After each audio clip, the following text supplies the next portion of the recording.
Folks, we are live. Welcome to Talking Crit. I am one of your hosts, Eric Tenkar, your bartender in the OSR. God help me. With me, this way, is none other than Bad Mike, my once a week work spouse, also Satan a la North Texas RPG Con, Mm-hmm. and in the position holding the show on the tip of his head. The supporting the show is none other than the one and only Jim Kitchen. Howdy, all. I'm That going to is come out. your piano. I'm going to come out right now and saying apparently my connection is having issues. Although, and Eric said it's not my fault. It might not be you. I'm glad it's not I'm my just fault. saying. Last Thursday we took turns on the show getting booted. I saw that. Last week. I didn't know that. That's been a week though. Certainly. Well, no. And I was on somebody's show pre-recorded. We were recording it on Restream this afternoon, and the person hosting got booted. So to me, it seems like there's a little bit of an issue with Restream. Get your S together. Come on, Restream. Maybe it has something to do with YouTube being down for like an hour yesterday. I have no idea. Saw that too. Yeah, we're all just living on a house of cards, guys. All these restreamers making tens of thousands of dollars are one bad day away from YouTube and tens TikTok of going thousands down. Of pennies. Pennies, I tell you. It's the start of the AI apocalypse. Oh my God! And speaking of the AI apocalypse, no. So we have a story today that hit, and it's so big. And I looked; it is not being covered yet by N-World or RPG.net or any of the usual suspects. This is all happening in real time on social media in the last 4 or 5 hours. So we're kind of breaking this. I don't know if there's any YouTube shows talking about this yet. But OGL designer and longtime game industry man Ryan Dancy was fired today by John Zinser and AEG. Do you know how long he was there? 10 years, I believe, right? Yeah, it's been 10 years. And the reason he was fired is something we're going to talk about tonight because we think it's an interesting subject. And it was due to some opinions that Ryan posted on social media about AI. And my opinion, and we'll read the comments, is that I don't think people objected to what he said. Maybe I think they objected to how he said it, where he said it, and who he said it about. I disagree with you wholeheartely. Okay. And so, all right, well, you guys will have your chance to. I'm going to throw this out there. Then I'm going to go to you guys. I'm like I said, I'm settling in. I got my drink. I've been immersing myself in this the last 4 or 5 hours since this blew up. This blew up just today. I mean, this is right. Like I said, N-World doesn't even have an article on it yet, and we're here. So today, Ryan had a couple of posts, and let me see if I can find them here. So they're on Blue Sky if you want to read. They're on Blue Sky, yes. And, they're on Blue Sky, and I'm going to see if I can find because his first post was yesterday, right? And that's the thing that set everything into motion. He then, of course, made some posts today that are clarifying, yes, of what he felt was missed. The first post he made, this is yesterday. Somebody said, "Baffles me why people think AI should be included in any serious business when it's like the Office 4-year-old." Ryan replied, "Because 3 years ago, it was essentially nothing but a curiosity. Now it's useful, but in limited cases. In a year or two, it will be as useful as any new hire. A year or two after that will be as useful as an experienced employee of any field for a few dollars a day in cost. 15 years ago, the best humans could beat any computer playing chess. 10 years ago, a human checking the work of the best chess-playing computer could beat the best human. Today, the best humans cannot beat a chess-playing computer. This is what's happening with AI, except the time frame is months, not years." Objectionable? No, and a lot of people have theorized this, and we've seen the exponential growth of AI. However, he follows it up with this one, and this is what really got him in trouble. "I have zero reason to believe that AI couldn't come up with tiny towns or Flip 7 or Cubitos." for give you a little background, those are 3 games that AEG publishes. And I can I'm prompt sorry. any. So let's I can just prompt any of several AIs right now. Hold on, Mike. Hold on. Hold on. Okay. So we're talking about AEG, Right. and we should talk about how AEG got to where it is. So real quick. So AEG, most people remember that Alderac Entertainment Group was responsible for Legend of the Five Rings, one of the most successful non-Magic copying collectible card games of the 90s.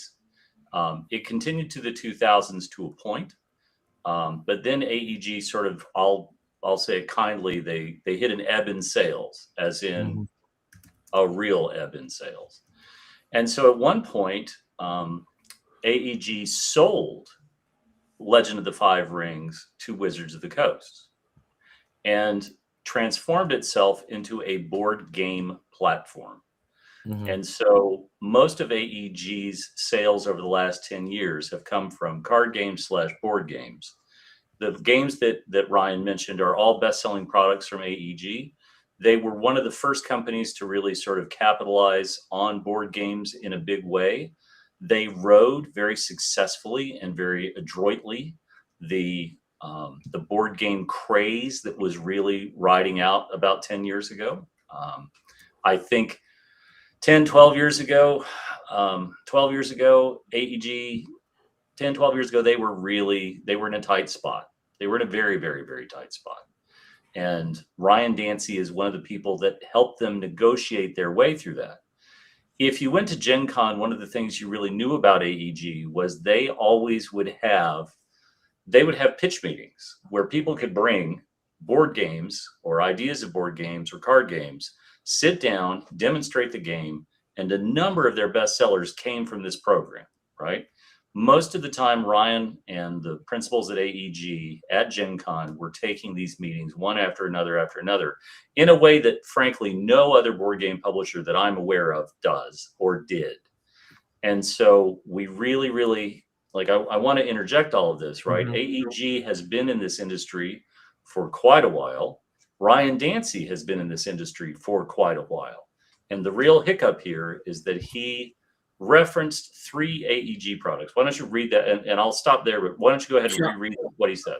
Let me read the whole post and we'll go from there. So I said, I have zero reason to believe that an AI couldn't come up with Tiny Towns or Flip 7 or Cubitos.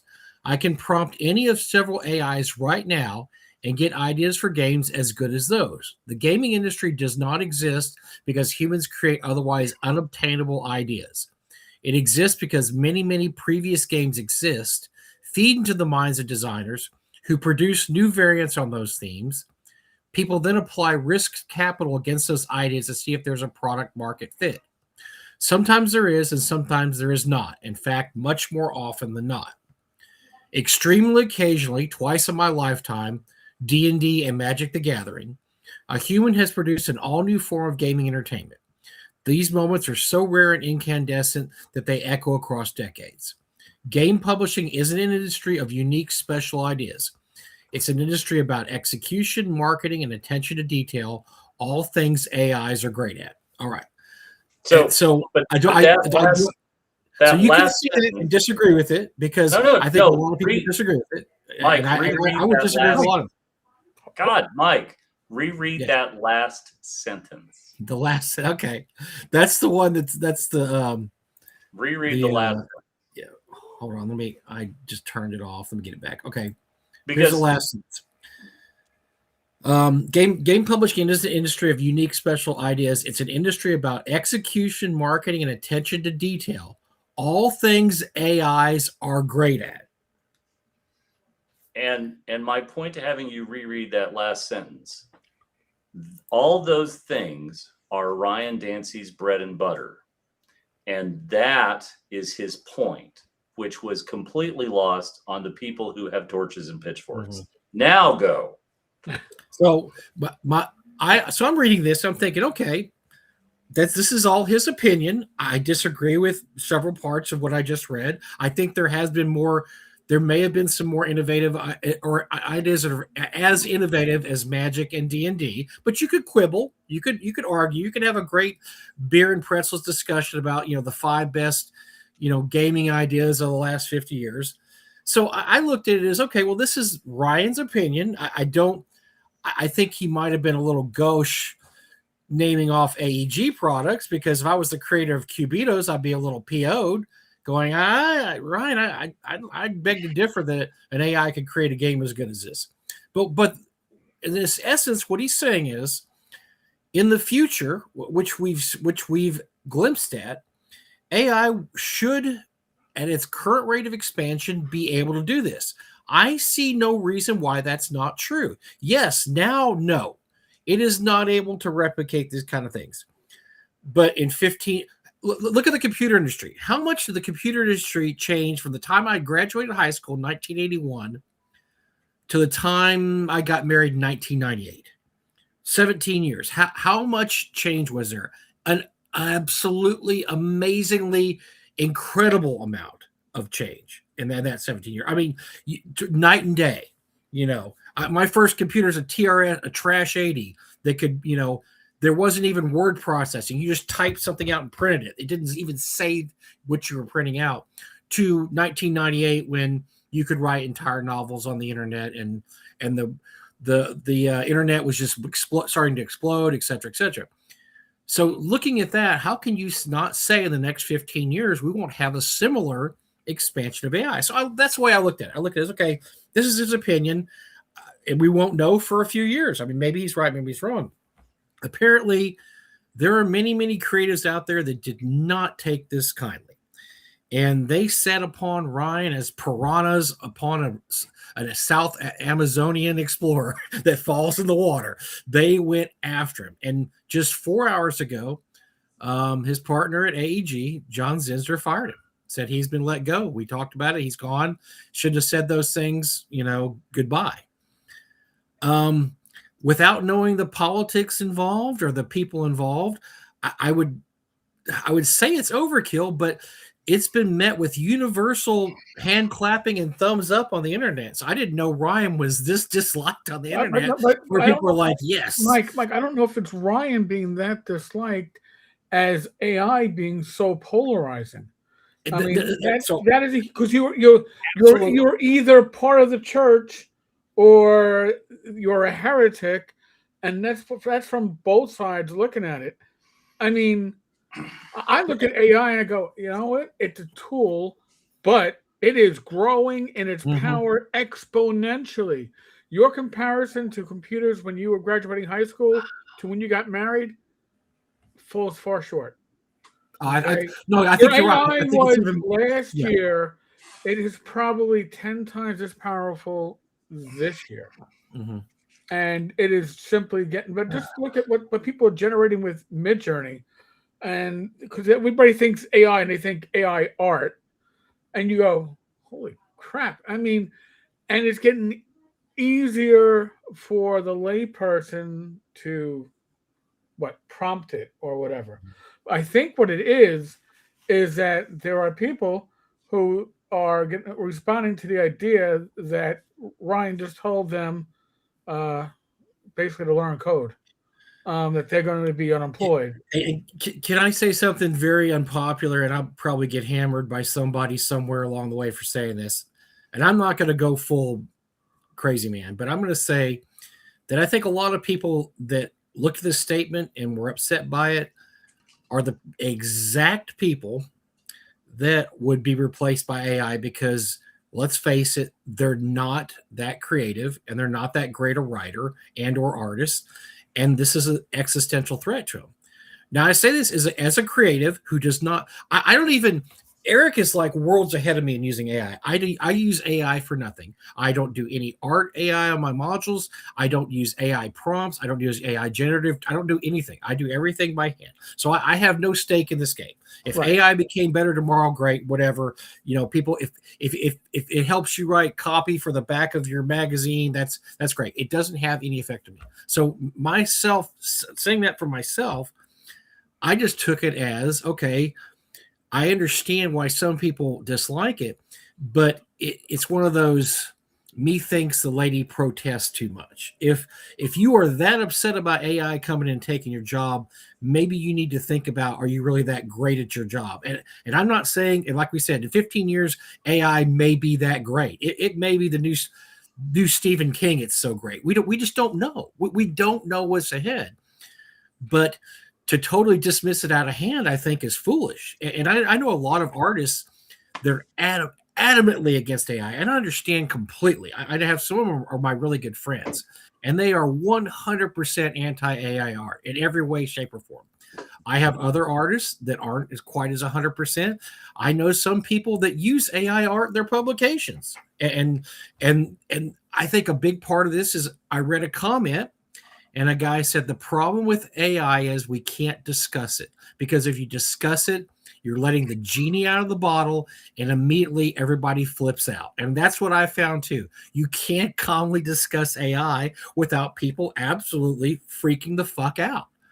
And so until we can sit and have this discussion, there's no point to any of this. It's just going to be people with torches burning people like Ryan Dancy at the stake because he dared to say, oh my God, maybe AI could come up with a game that would be playable and be as good as some of these games have already come up with. No, it will never happen. The human spirit exists beyond all reality and it will never, So I thought the comments are what got me. I'm not going to read comments. There's a lot of hilarious comments. If you want to look in some of the feeds, you can find it. I mean, some of the people, literally were posting, yeah, Ryan Dancy is an absolute pustule piece of shit, garbage human being who deserves to be thrown off a cliff. I mean, that's how virulent some of this protest got against Ryan.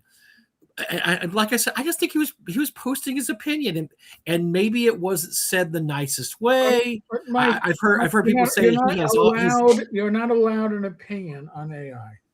No, okay, and that's the post I read that I thought, I wish I had it. The guy said the problem is we can't rationally discuss it, and I thought he was absolutely right. It cannot be rationally discussed, especially among certain groups like artists or creatives, because it's immediately AI all bad. If you like AI in any way, shape, or form, or use it for anything, you are one of the bad guys, and we're going to burn you at the stake. Versus, okay, this train is coming down the track. And are we going to get out of the way? Are we going to stand in the middle of it? Are we going to ride the train? How are we going to deal with this train? Because this train is not stopping. It's not going to stop. We can't stop it. So how are we going to deal with it? Rather than just go, no, AI bad, I won't discuss it. You're terrible if you use it. You're a horrible human being, and I refuse to go any further with this. Anyway, so that's the controversy du jour. I think this is going to be huge. There hasn't even been, oh God, I can't wait for the inevitable EN world thread. Oh, that's going to be entertaining. It'll be 600 pages. I think what's the over-under?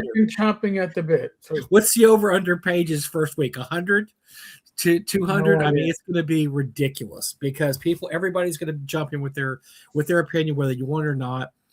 But it's folks, it's coming. It's coming, and I don't know how you can't really stop it.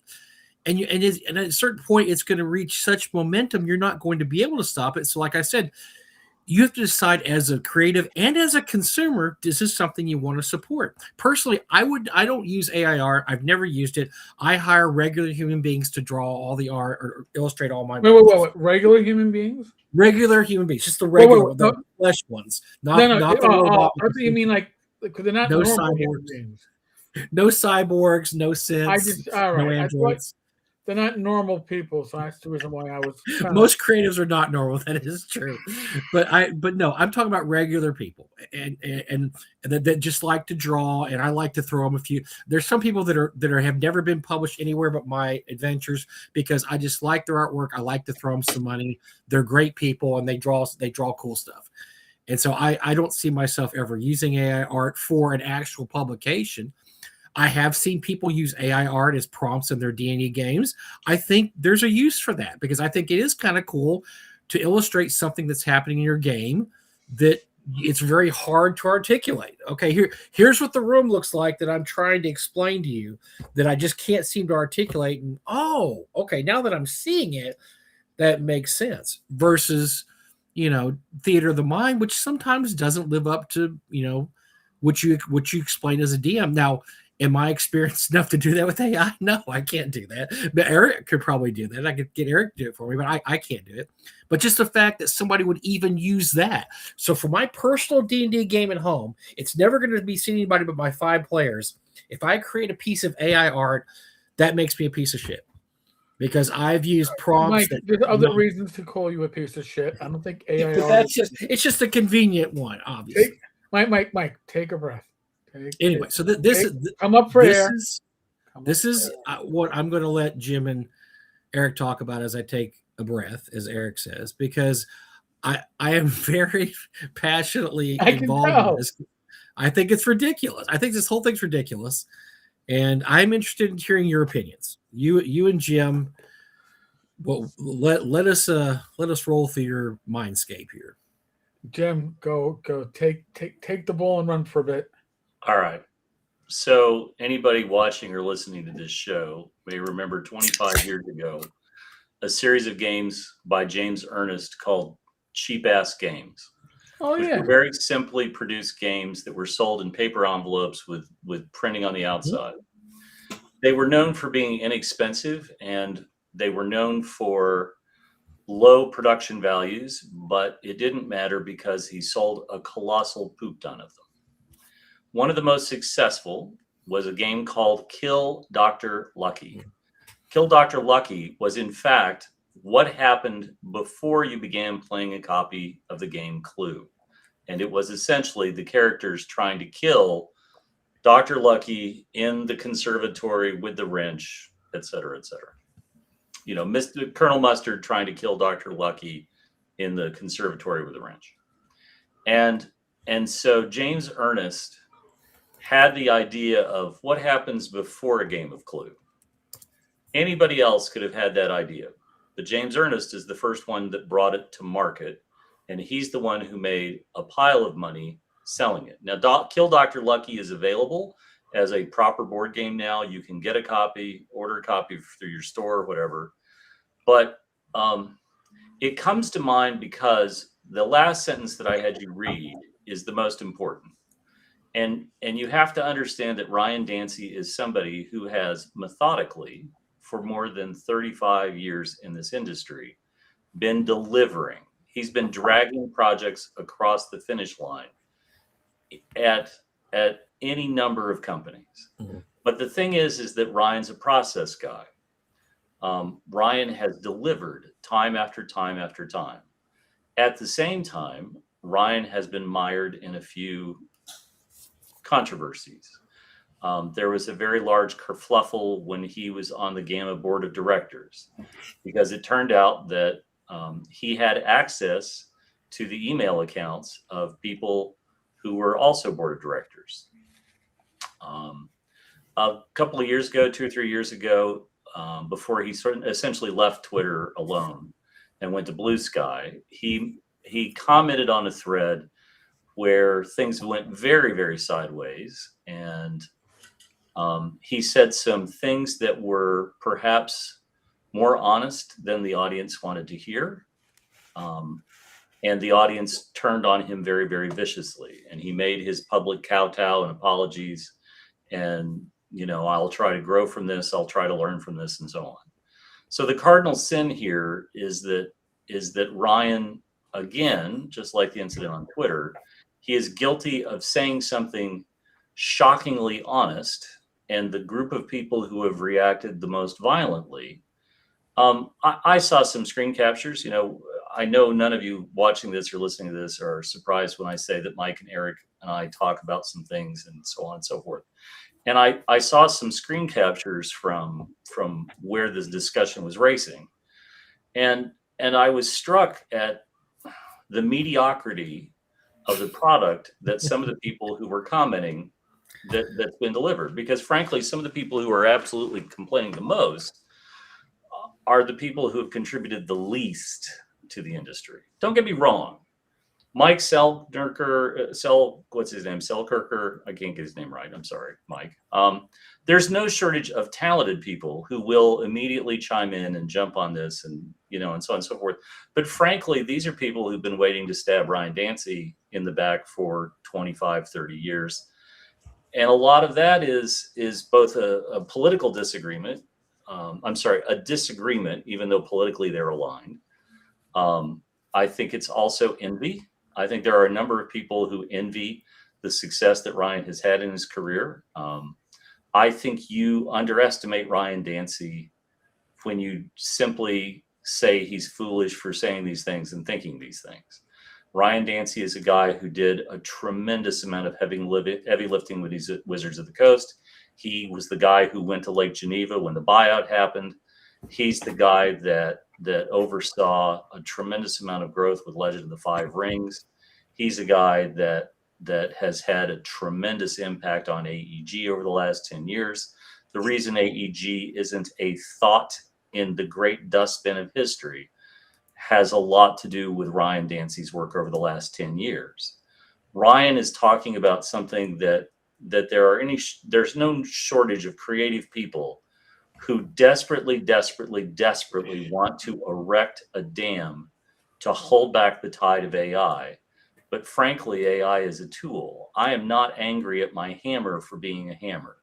I know what to use my hammer for, and I know what not to use my hammer for. And the same goes for my dovetail saws. The same goes for my chisels.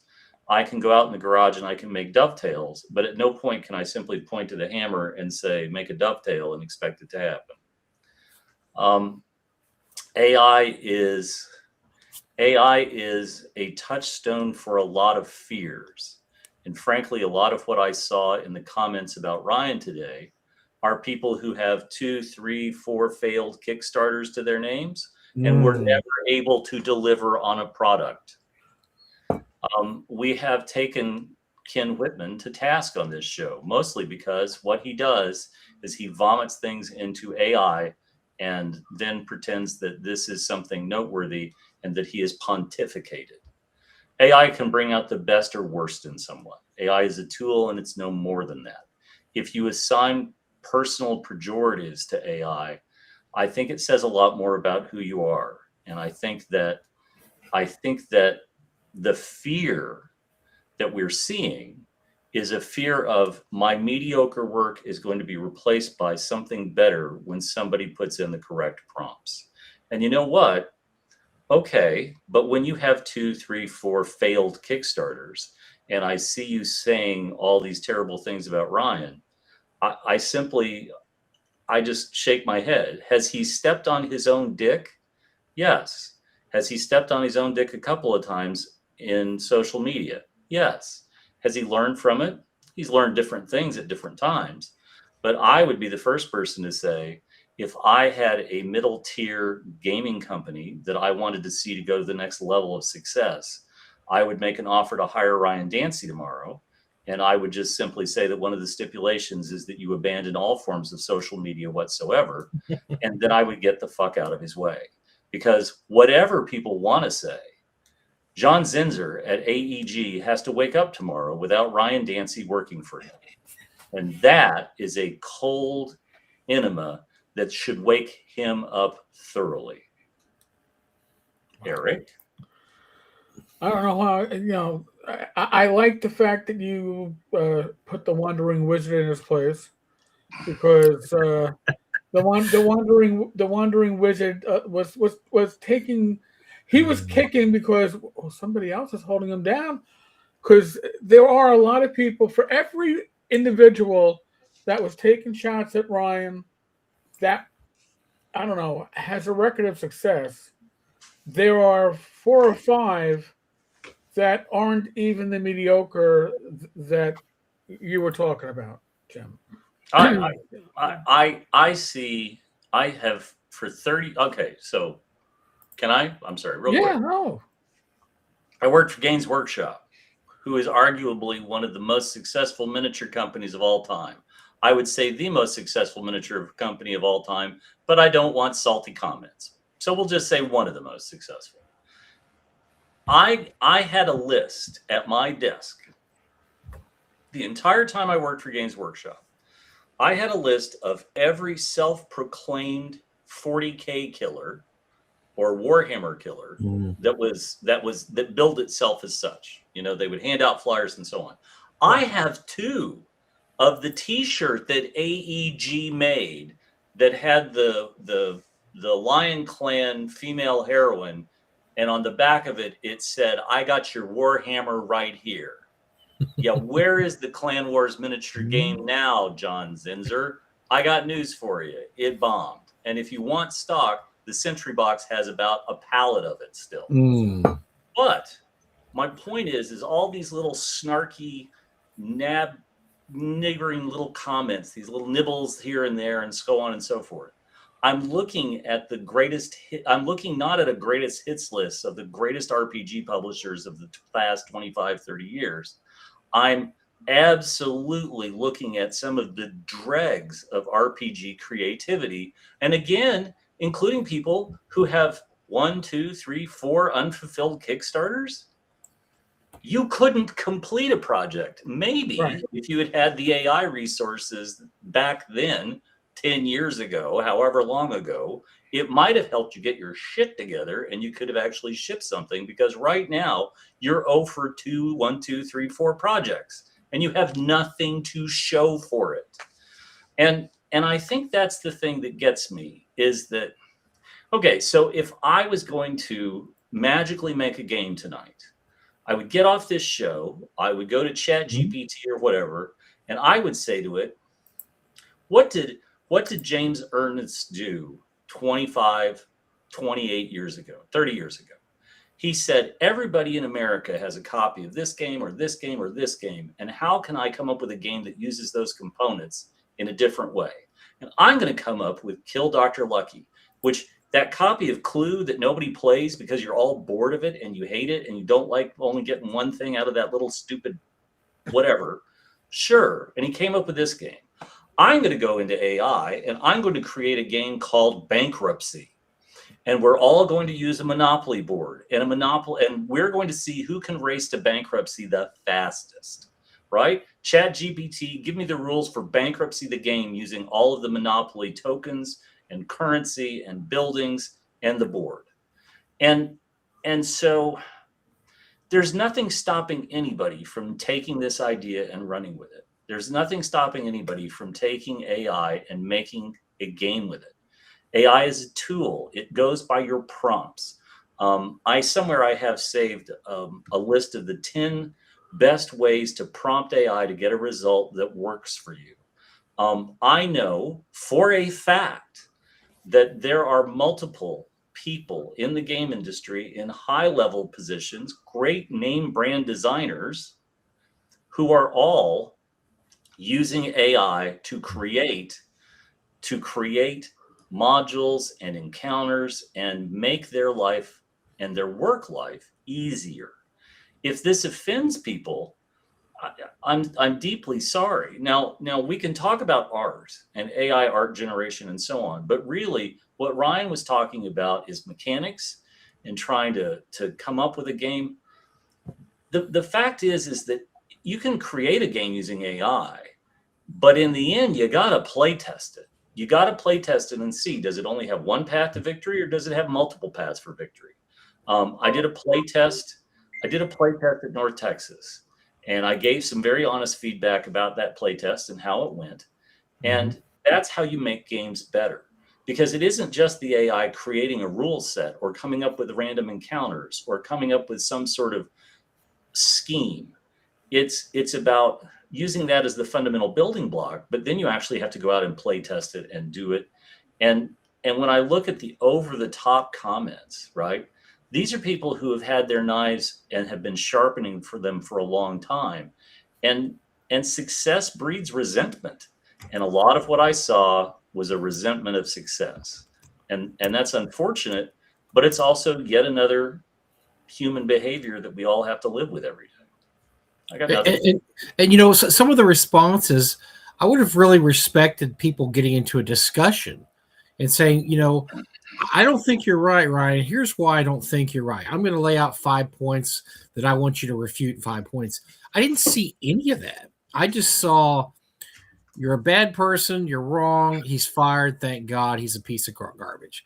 And I don't see anybody. Now, what I thought was interesting is a lot of people came out and say, well, I don't like AI, and I'm not an AI fan, but I use generative AI for some things. And so they're kind of, it's like they're afraid they're going to get caught. If they say, well, I don't use AI at all either, they had to like kind of weasel it. Well, I do use AI for prompts, but I don't do any art. I don't, or whatever.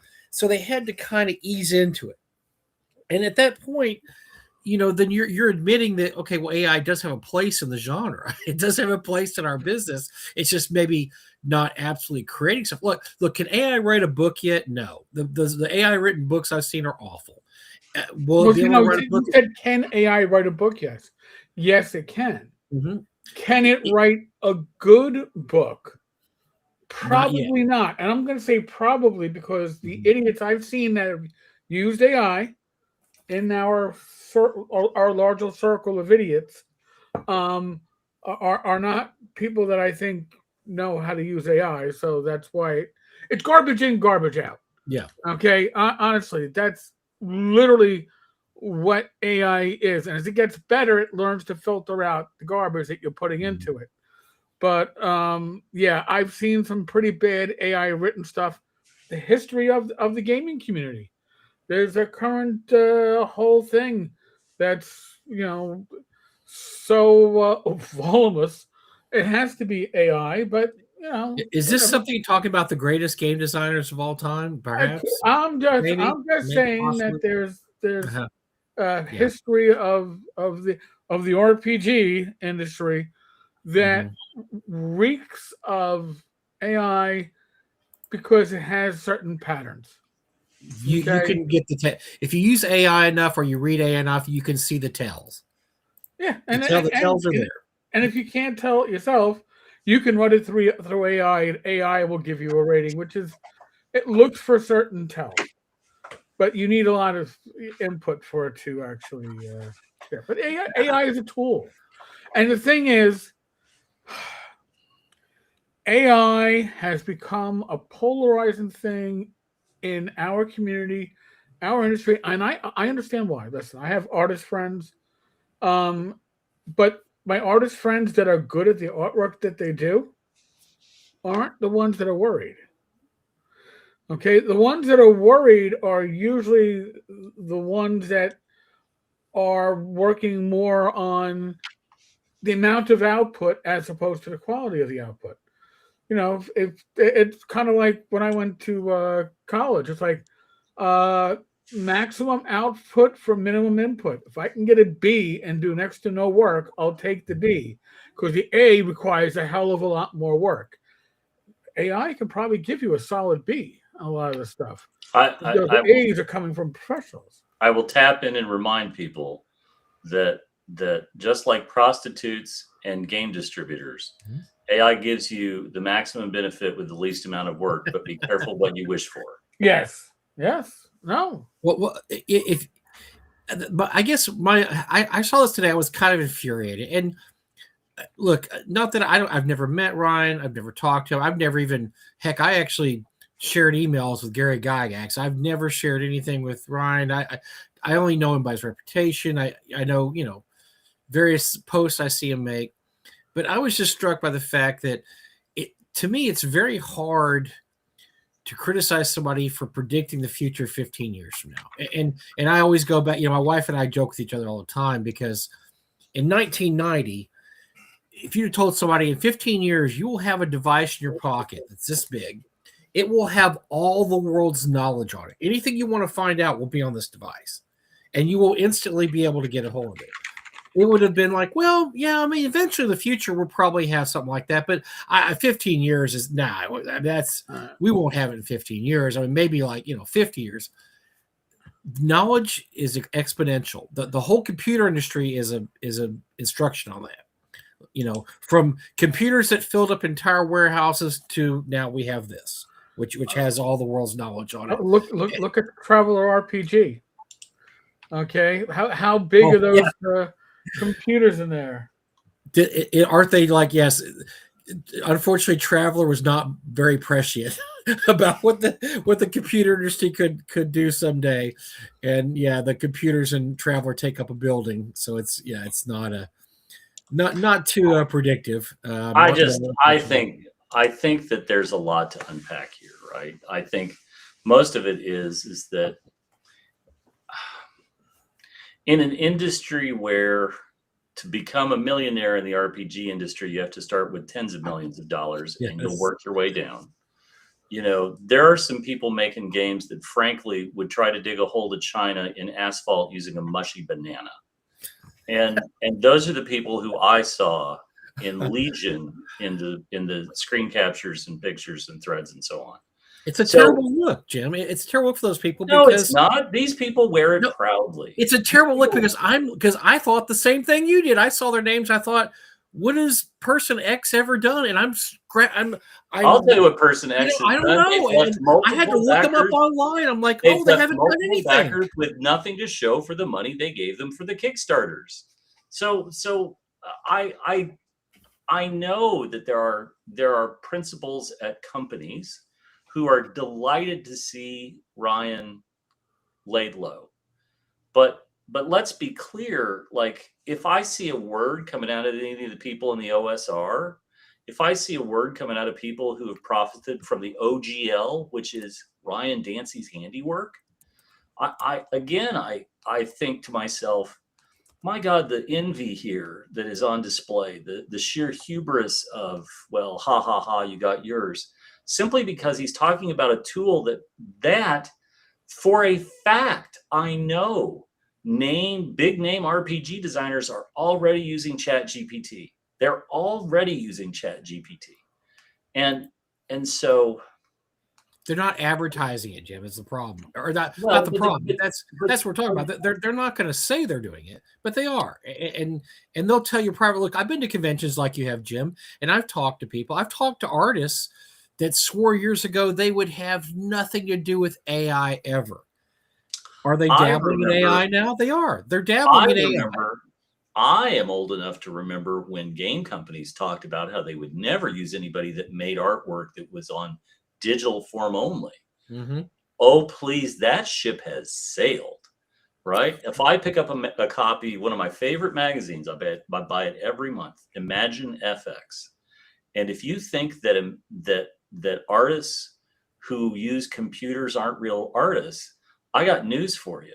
Like every major company is using digital illustrators, and AI is a tool that is probably going to form a backbone of a lot of digital artists, whether they want to admit it or not. Now, don't get me wrong. There are tons of talented digital artists out there, but a lot of these people have been making art for 10, 20, 30 years, and we have no idea what the kids who are cutting their teeth on AI now at 13, 14 years old, we cannot imagine or envision the art that the AI tool using artists are going to be making in 10 or 15 years.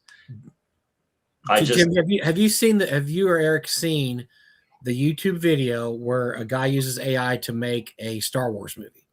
And it takes place I think if I were a Hollywood executive, I would be finding another industry, because it's very clear to me that what Disney and all the rest should do is they should monetize this by having a contest. They should have a contest, and it should be send us your best 15-minute Star Wars movie, and the top 5 vote getters will venture fund them to $200,000 a piece to get a half an hour, and then the number 1 gets greenlit, and we're going to make a full movie. You know why they won't do that, Jim? I'll tell you why they won't do it. Because it's going to be better than some Hollywood screenwriters would write, and they can't stand for that. But you know what? But here's the thing, and this is the cardinal rule behind all of this. If a thing cannot go on forever, it won't. And there is no way. no matter how many angry creatives who screamed at Ryan Dancy today, no matter how many thumbs they stick in holes in the dike, the wall is going to collapse and they're going to be drowned. And that's okay, because the people who can't, and I'm sorry to keep harping on this, but considering he was one of the most egregious people posting in comments today, the guy who cannot fulfill his Kickstarters, moaning about a guy simply talking about how AI can help with execution. I'm sorry, but the Schadenfreude was just amazing. I loved it. It made me happy, because when you don't ship your thing about dwarves and you're bitching about a guy who is going to ship something, I've got nothing for you, right? Ryan Dancy shipped more products with AEG in the last 10 years than probably most of these people combined. And I'm sorry, but I looked at so much vitriol and I just laughed. Because when you have the ne'er-do-wells of the industry screaming about somebody who's been a linchpin in the industry. Now, don't get me wrong, Ryan's got faults, right? Oh, and he's made enemies. He's absolutely made enemies. But you know what? Success breeds contempt, and success breeds enemies. And you know what? Here's the other thing. This is one of life's greatest lessons, kids. You can go write this down. Yes, I'm as happy as a little girl. Welcome to Angry Ryan Dancy Sprockets, where we will zap some monkey and call it Ryan. I am on. But here's the lesson, folks. If you're taking flack, you're over the target, right? If you're successful and you got people bitching about your success, you know what? You're doing fine.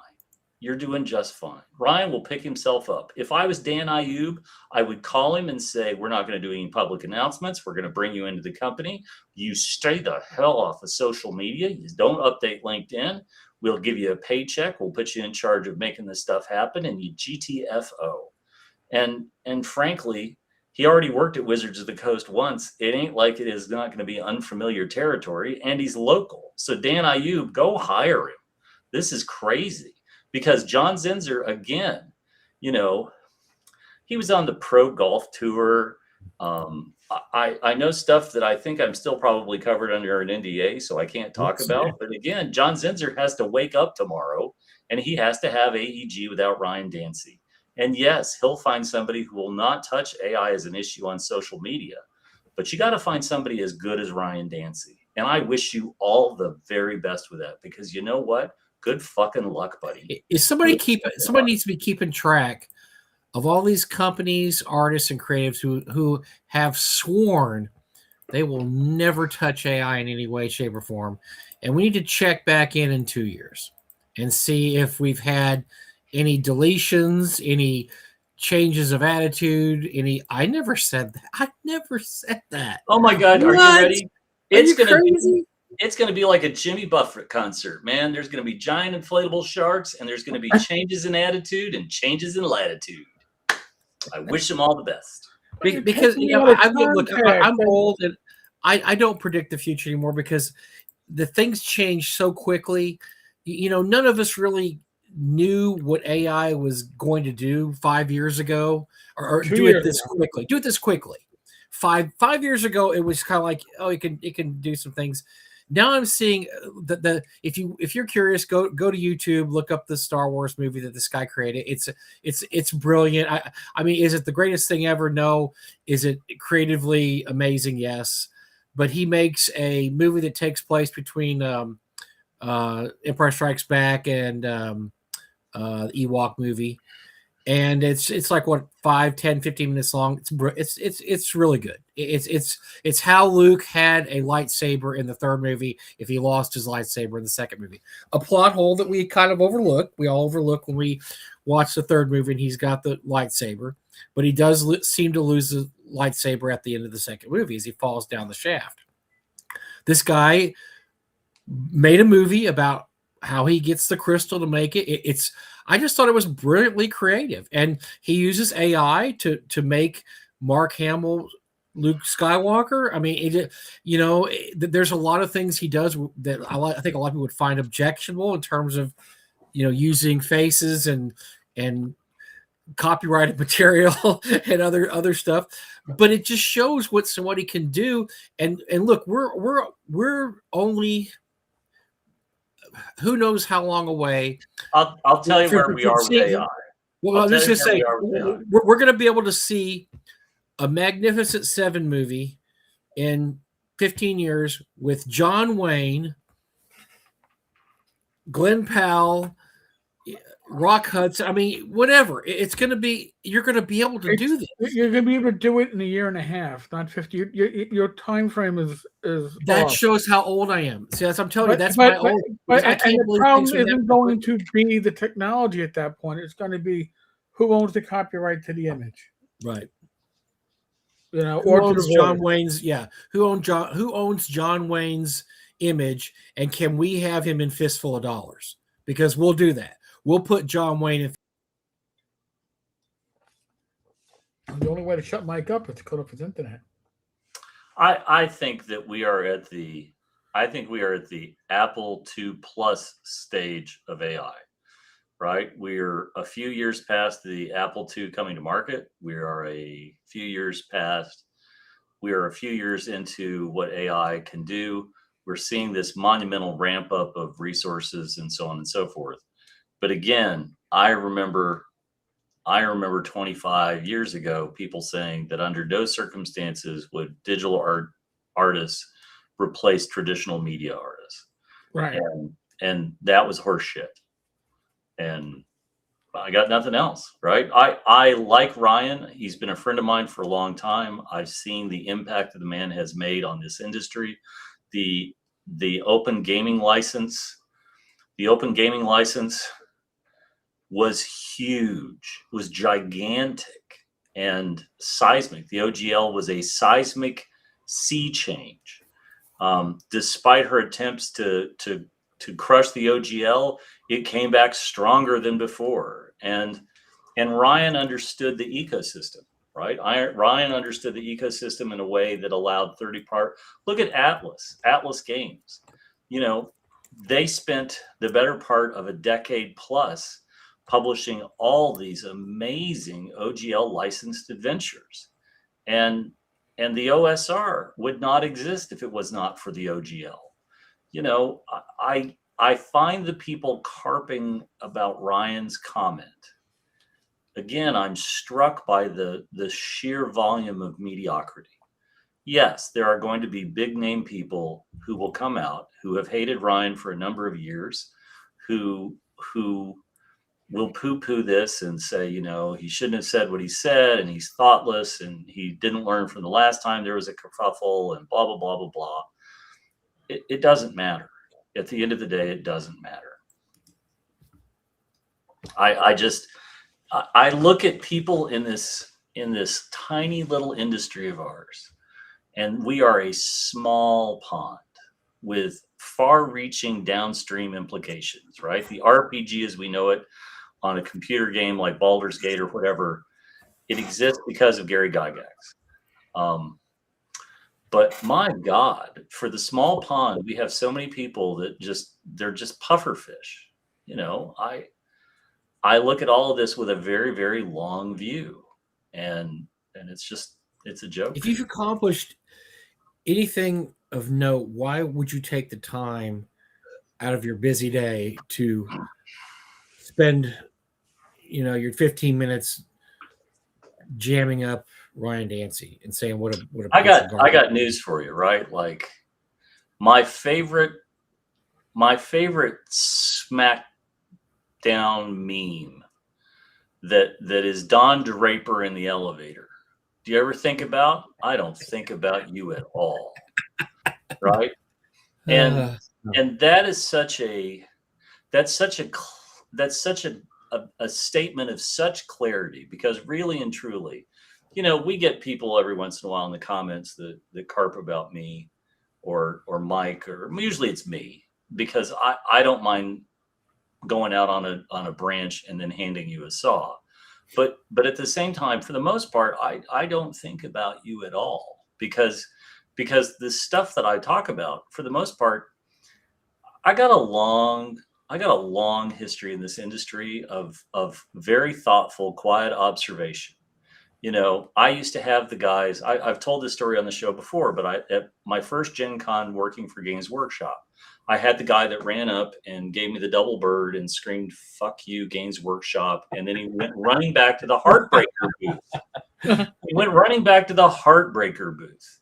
And, you know, Bob Watts is working, and I'm like, "Hey, Bob, do you know who that guy is?" He's like, "Oh, yeah, that's Chris Bledsoe. Oh, yeah. Okay, well, he did this. Oh, I'm sorry. Okay." And the fact is, where's Heartbreaker now? Where's Chronopia? Right? Like, I'm pretty sure that the Belgian group that owned Heartbreaker and so on is out there some way, shape, or form with the IP. I mean, they got a movie made with Thomas Jane, but I got news for you: the Warhammer Killer didn't succeed. You know, the same way Cryomech didn't succeed, the same way Vor the Maelstrom. I had the list at my desk, and when people every once in a while I would talk to a retailer who would say, "Well, you know, Vor the Maelstrom is going to bury Warhammer." And I'd be like, "Have you even looked at the miniatures? Because I'm pretty sure you're blind. If you haven't looked at the miniatures, you would not believe the words that are coming out of your mouth." You may not. Wishful thinking. You may not believe me, but you can go to Iron Crowned Iron Crowned or Iron whatever it is, Iron Wind Miniatures, whatever it is, they still make the Vor miniatures. If you don't believe me, go look them up, because they are the saddest pieces of metal you'll ever see. And you know what? It wasn't a Warhammer Killer. And I always had a lot of respect. Here, I'll do a plug. I don't normally do this, but I remember when Corvus Belli was one table at Gen Con in 2010, and they had a little tiny table in the Neil from the War Store. It was the War Store's booth, and they had one little tiny table, and they didn't list themselves as a Warhammer 40,000 killer.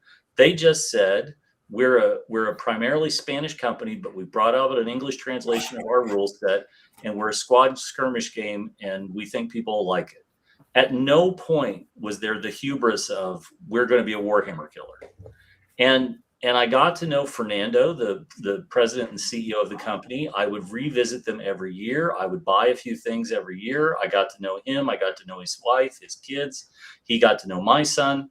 And never did I ever hear from him, you know, and Corvus Belli and Infinity have been on a great progression path. I'm very happy for them over the last 10, 15 years. But I never heard this, we are going to be the Warhammer 40,000 killer. No, they were too focused on making their own successful game and their own successful line of miniatures. And that's great. Like, you don't need to think about other people and let them dominate your creative path. You know, do the thing that you need to do. And if it's successful, it's because people will pick up on what you're creating and they'll respond to it and it'll resonate. So there's a certain power in not caring, because I know running a convention, running North Texas, every once in a great while I have somebody for whatever reason contact me and say, you know, I'm never going to go to your convention because and it's various fill in the blank, whatever, because such and such is a guest there, because this person attends, because whatever. And you know how you can't, there does not exist an instrument in the universe that can measure how little I care if somebody shows up to the convention or not, because we're going to fill up no matter what. We're going to sell out, and I'm not going to remember your name. And like right now, I know that I've gotten these texts, but I can't tell you who sent them because I don't know. I don't care. I delete it, laugh, and move on, because it's so inconsequential to my well-being. Well, what can we do to make the convention better for this one person now? This one person says that I need to change this. I don't care. And there is a power in not caring. It's a great power. I think there's also, this is what haunts them, right? This is the thing where when they say something like, well, if you don't jump through my mandatory flaming hoop, I'm not going to attend. And that's when you say, I just want to point something out. You will not be missed. And the cruel reality at the heart of that is true, because if they're going to be that obsequious, if they're going to be that terminally dim-witted in the emails or text messages or phone calls and complaints, then they lack the broader understanding that you won't be missed. You know, you're the sort of person that nobody wanted to sit next to. You're the sort of person that when you leave the room, we're sort of glad to not have the farting, belching, nose picking, ear gobbling, wax building blowhard at the table. And again, you're not going to be missed. It's just a variation of the "Do you know who I am?" and then the person going, "No, and I don't care."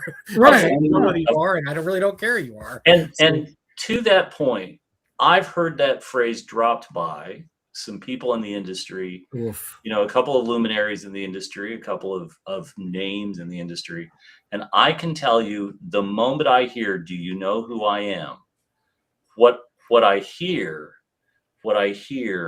is the needle puncturing your pompous balloon, and you're literally about to go whooshing around the room like a Wile E. Coyote cartoon.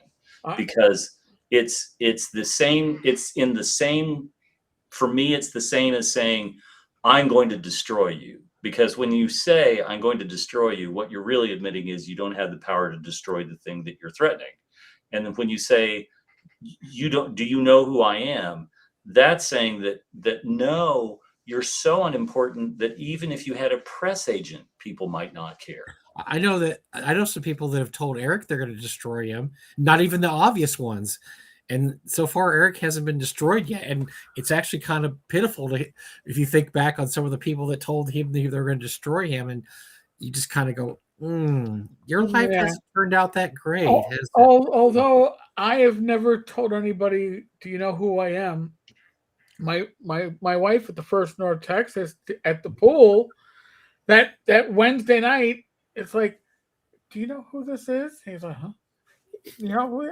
That's Eric Tenkar." He's like, "Who?" I went, and I'm just smiling because I'm watching. Poor guy that probably just showed up at the pool to swim. Doesn't know anything about gaming. No. He did. Okay. But I said to him, I go, "You don't read blogs, right?" He goes, "No." I go, "Forums?" He goes, "Yeah." Okay, the Dragon's Foot, OD74, 1980s goes OD74. Yeah, Rach, it's like different worlds, okay? It's the same universe, but there's different worlds involved in this. You know, he was disappointed that he did not know she was doing it because she was proud. She wasn't trying to do it to threaten somebody. But you know, she wasn't saying that you were going to destroy his life if he didn't know who you were. No, but I'm happy when people don't know who I am because it allows you to kind of skate through and keep on moving. It's fine. I don't mind. We have less to lose. We have less to lose than, I don't know, Jenny D and Professor DM. Yes. Because when you've got your 150,000, 300, 400,000 subscribers, you got to be a little careful about things. You can't go on like you and Jim do sometimes and just throw under the bus, because you got to be careful. I'm sorry, but I try to be a really cold bucket of reality. You know, if people are troubled by that, I don't know what to say, right? Because for all the dozens of wizards wandering and unfulfilling their Kickstarters, you have people who are elbows down on the table, working hard to make things. And look at any of the games that we talk about on this show regularly. Let's talk about Arduin. You know, every time we have the guys from Arduin on, I am exhausted by the end of that show.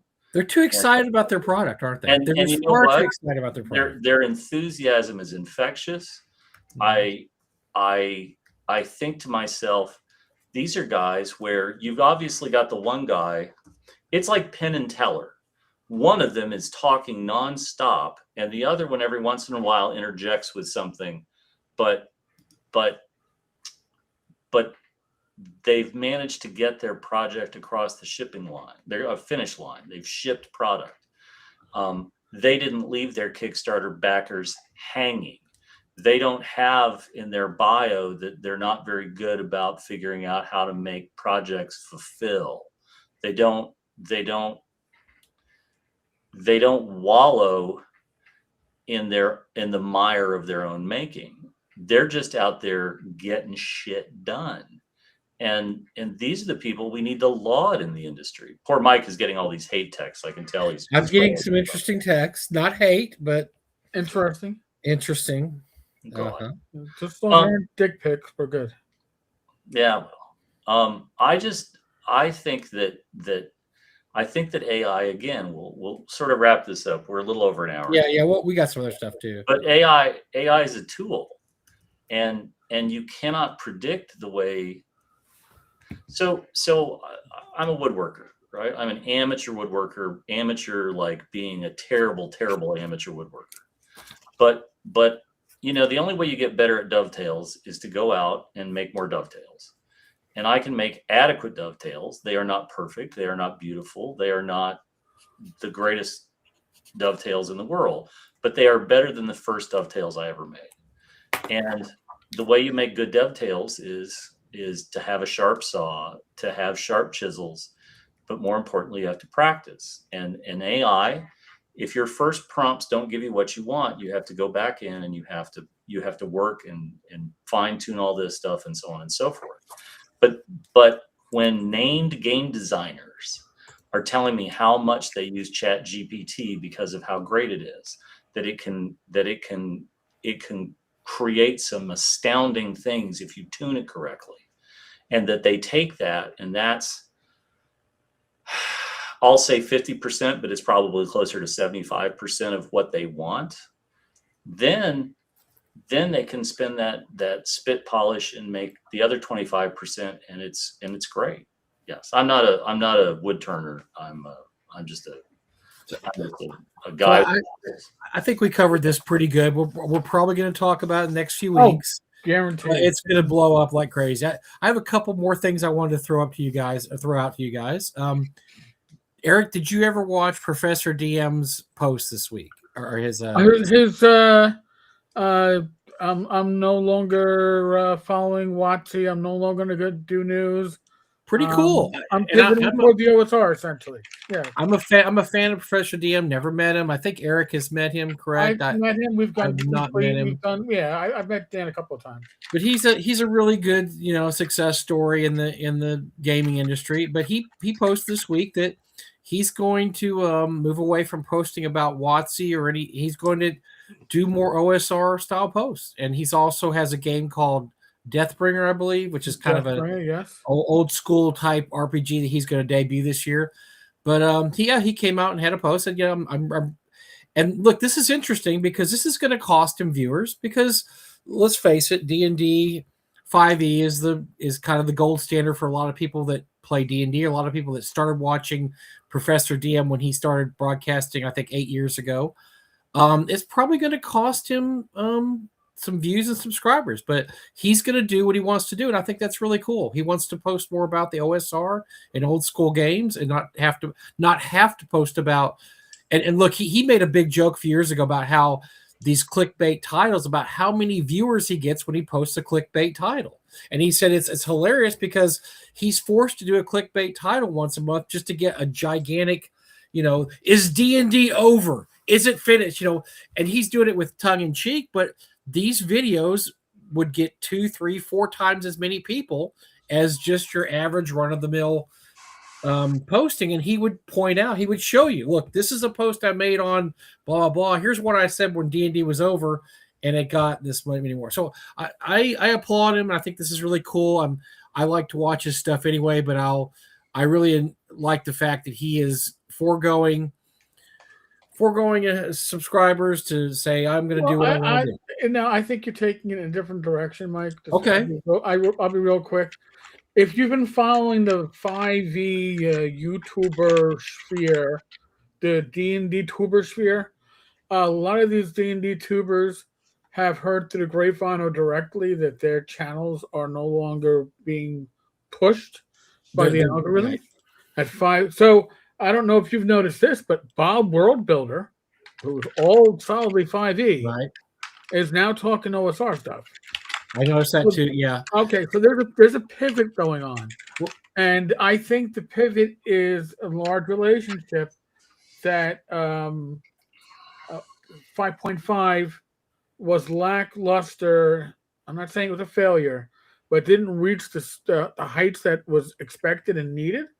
Mhm. And I think some channels are rejiggering how they present and what they focus on because they're seeing a drawback of 5e players. That's my perspective. How dare you, sir? How dare you go against common wisdom and say that 5e isn't growing and getting bigger and more wonderful and everybody loves it? How dare you, sir? I mean, but no, you're right. Because who was the streamer, the very long time streamer a couple years ago? I've already forgotten the guy's name. Who had an extremely interesting post once about how he was basically called into the YouTube offices because he was a huge streamer. He flew up there. He gets in a meeting. They said, "Look, here's we're going to lay it out for you. You're done. Your YouTube stream is done.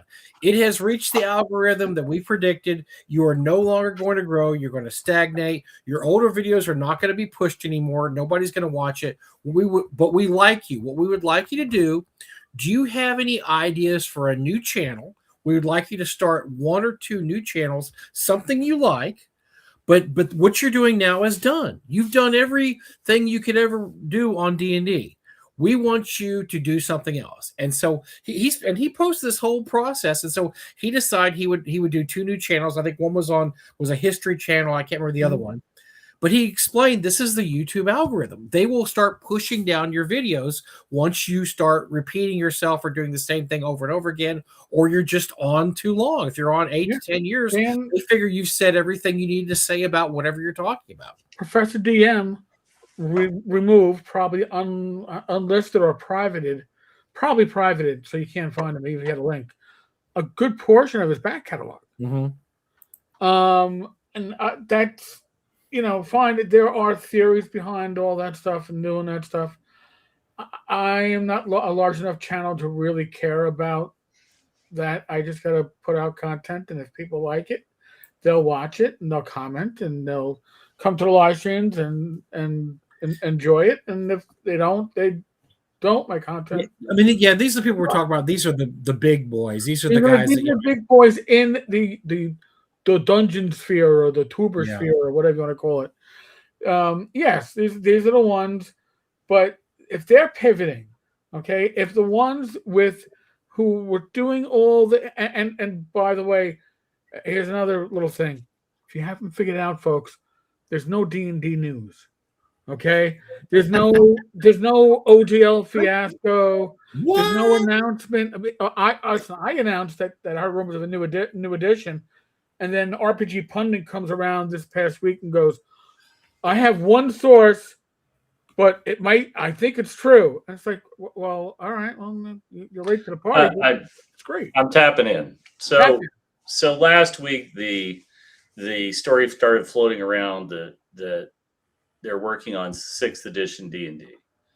And if you are surprised by this news, I have bridges to sell you, because everybody understands that 5.5 was a failure. Everybody understands that its sales have cratered. Everybody understands that Dungeons and Dragons is a cash cow that Hasbro absolutely has to have. And so the story I saw was from somebody who was putting simply the most obvious things. They seemingly are surprised that there is a moon in the sky, but I read this and I was just incredulous, because the more I read, the more it hurt me, because they're as thick as a doorknob. Everybody understands that 6th edition is coming. This is why Dan Ayub has been on the apology tour. This is why the CEO of Hasbro was in a D&D game with Luke and other folks, and the pictures got posted around. Everybody understands that, much like Ryan yesterday, Wizards stepped on its own junk. I already said Dick earlier, so they stepped on their own. Yeah.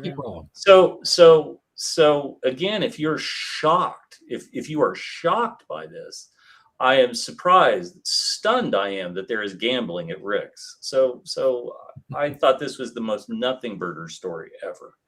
6th edition is coming. It has to be a thing. It has to be here probably with my guess is it will come out next year.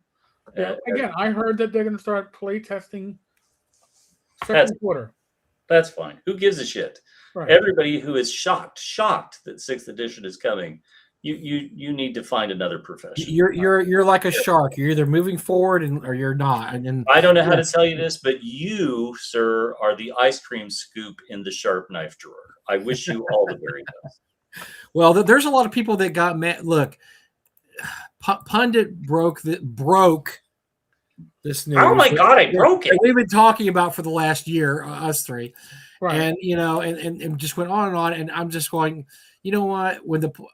It's going to happen, and the people that were so adamantly opposed to what Pundit spoke are people that don't like Pundit.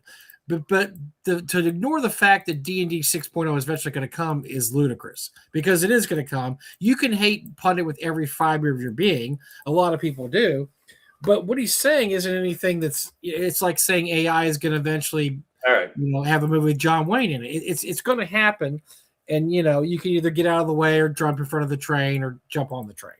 So Ty Beard asked me what are the 3 best woodworking tools. So I'm going to answer that.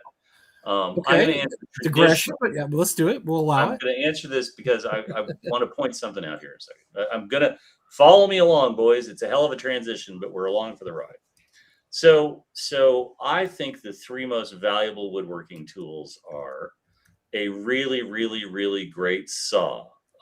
If you cut a lot of dovetails, having a specific dovetail saw, but just a really, really great saw that you keep sharp. Number 2 is I like a traditional jack plane. I'm a big fan of Lee Nielsen. I think they make great planes, but you can also pick up a really great old Stanley Bedrock and some sweat equity. You can have it back in service doing what it was supposed to do when it was made 80 or 90 or 100 years ago. And I think they're great. Chisels. I'm a big fan of chisels. And so I'll say a set of chisels. I won't go with one particular size, but I think that's great. Now, I sent Eric a link. He's going to put it in the chat. I'm a huge fan of Lost Art Press. They're a woodworking publishing company in Covington, Kentucky. They started about 20 years ago. They're founded by Christopher Schwartz and his partner. But what's so great about Chris Schwartz is he's been one of those guys at the forefront of the hand tool revolution that swept through woodworking about 25 years ago. He's been one of the guys that's been championing it. And all of the books, all 7 of the books that he has written for Lost Art Press are available as free PDFs to download. He believes that this is something that he doesn't want cloistered behind paywalls. He wants Ty. I'll come back to electric powered here in a second, but he's a big believer in sharing information that he's learned. He's got the Anarchist workbench. He's got the Anarchist tool chest. My favorite of the 7 books that are linked there is Campaign Furniture, about the kind of furniture that was built for military officers going on campaigns. It is hands down one of the best books of the last 25 years, and it absolutely inspired me.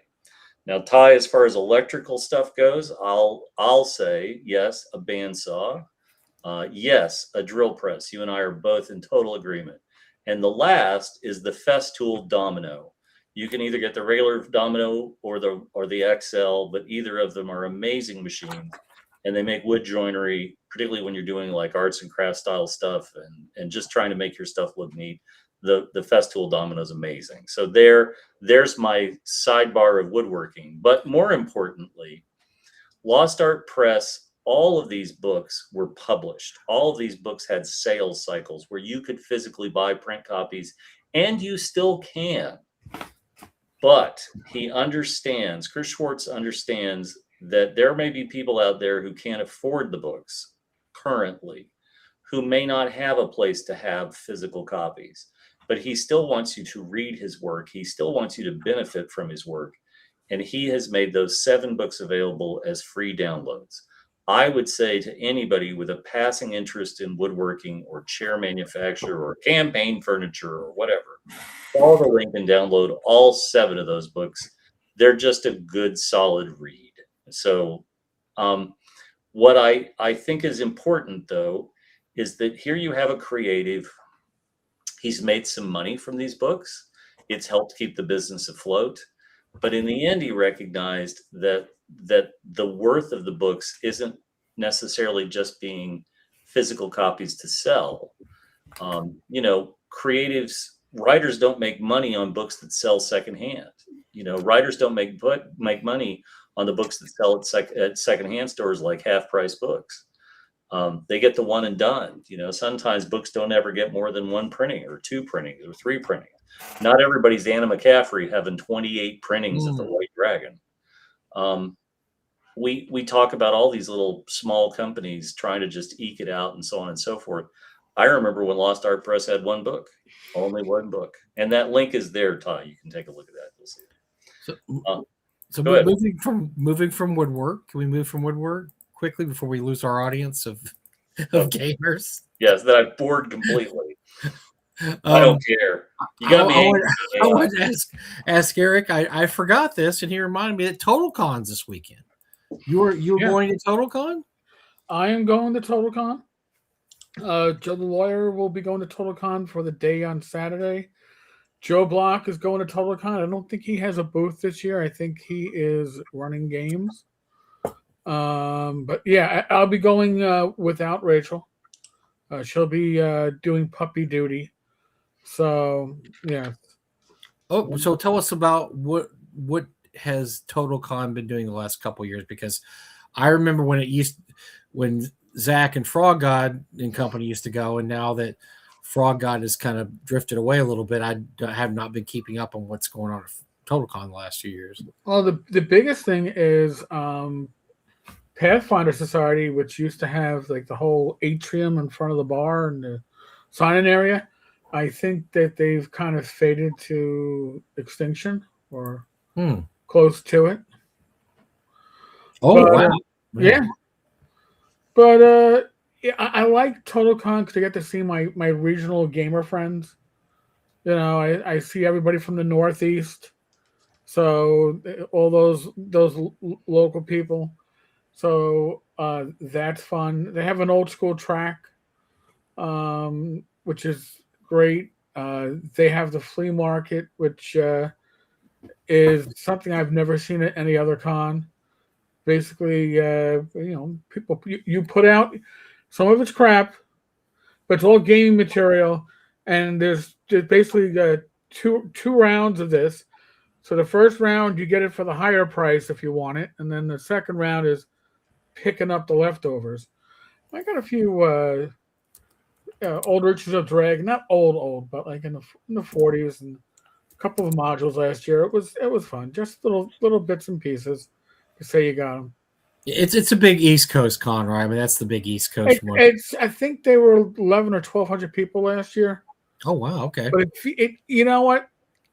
They have a huge board game, like ballroom. It's I'm not into board games, but if I was, it's huge. But it's just and they have cupcakes. They have Lady Sun cupcakes every year. I'll probably have to bring some back to New York. I think Rachel will be placing an order for cupcakes. They are really good, and they are gaming themed. So. Okay, well, I just wanted to cover that because anybody that wants to meet Eric in person, TotalCon this weekend, he'll be. I think Jeff Talanian's going too. Does he usually go to TotalCon? I can't remember. I don't know if he's went the last couple of years or not, but I know he used to hit it quite a bit. Well, Jeff goes there every year. Jeff. Yeah. I was gonna say I think that's one of the cons. I think it's like in his neck of the woods, so it's easy for him. Yeah. No, that's Jeff is always there, and it's always a blast to have Jeff around. Sit at the bar and hear the Jeff stories. So, yes, it's a good time. I had one of the best conversations I've ever had with anybody at GaryCon one year. We started talking about Lovecraft, and before we knew it, there was 7 other people around us listening to us and adding to the conversation. We went about 3 hours deep. It was great. and Jeff and I started it, and people just kept sitting down going, "You guys talking about Lovecraft?" Like, yeah, well, and then the next thing you know, there's like 7 of us, and we're all talking about Lovecraft. It was interesting. So yeah, I've had some great conversations with Jeff, not to mention some. I finally played in a Hyperborea game at EggCon last year. We all died, of course, but it was a cheat game because it's one of those games that Jeff advertises no one ever survives this. Yes, because spoiler, you're 3rd level and you're fighting a vampire. You're not going to survive it, Jeff. It's a cheat. Okay. Nobody ever survives my game I run at the con. Well, what is it? Well, you fight Orcus in your 1st level. Oh, well, gee, I guess we don't really have a chance. Who did you make angry? That sounds like an Ernie game where you got a 00 on the random encounter. I'm in a 10-foot hallway. What do I see? You see Orcus, and he's angry. How does he fit in the 10-foot hall? Oh, well. I hate it when he rolls a 00. You're killing me. Those are the good old days of dungeon design when there was no design. The Judges Guild method of I have random tables. Oh God. Dungeon ecology. No, there's no ecology. The old Judges Guild modules. Tables. Let's roll. My favorite is G3 Hall of the Fire Giants. When you go to the lower level and there's an ancient red dragon in a room that might be 40 by 40, and when they did the reprint, they retconned it to where the room it's a, what do you call it? It's bigger on the inside than it actually is on the outside, because the 20 years later, the guys looked at this and said, yeah, this isn't going to fly with the modern gamer. We've got to have a reason. There's an ancient red dragon in a 40 by 40 room. Did you ever wonder why the dragon was angry? It's because you stuffed it into a 40-foot by 40-foot and hole. They said, no, it's like a tesseract. You go in, it's actually really gigantic. I'm like, okay, now that actually makes sense. That makes sense, but still don't understand why there would be a tesseract here, but all right. It was, yeah, I mean, but at least that made more sense than this poor dragon is shoved and stuffed into this little giant room, and in his big pile of treasure, he's like, help me, kill me, please kill me, I can't get out of here. Please let me die. I can't get out of here fast enough. I can't. Well, let's see. What are the boring topics I destroy our audience with? I feel like I'm challenged. I'm not in my usual environment. I have one more very short thing, very, very short. InWorld did have an article today on Vecna Eve of Ruin. And if you've heard of this module, it was universally panned. And I've heard privately from some people that ran the playtest, people that we all know and love, that it was the biggest piece of shit that WotC's put out in about 10 years. And the mea culpas are coming in of people saying, well, you know, Chris Perkins really had more to do with that than I did. And then Chris going, no, that was really Ray Winninger's baby. And so there's an article in World, if you look at it, about I love a circular firing squad that leaves no one standing. They're all blaming each other for why it was such a terrible railroading. That was one of my most epic rants about how fail-filled that adventure was, and how absolutely tepid and mediocre it was. And that was one of the last things. That was the second to last thing I bought from WotC, simply because I got burned by it so badly. And then they came out with the thing with the new version of Expedition of the Barrier Peaks. And that was it. I cannot give them another $1 because it was so bad. If I meet Dan Ayub, I might just give him my copy back. The person I knew that play tested it said his group was just in utter shock at how horrible it was. And so they wrote several pages of here's what really sucked about this piece of shit.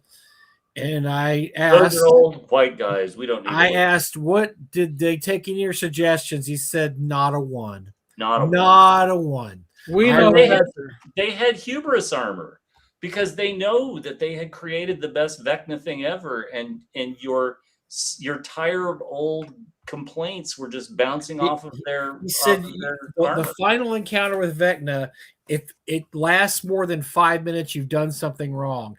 He said a Vecna encounter in a final module like that should be half the party dead, the other half hanging on by hit points and barely destroying Vecna with the last, but no, he said it's about 5 minutes long. It's like bing, bing, bing, dead. Vecna's dead.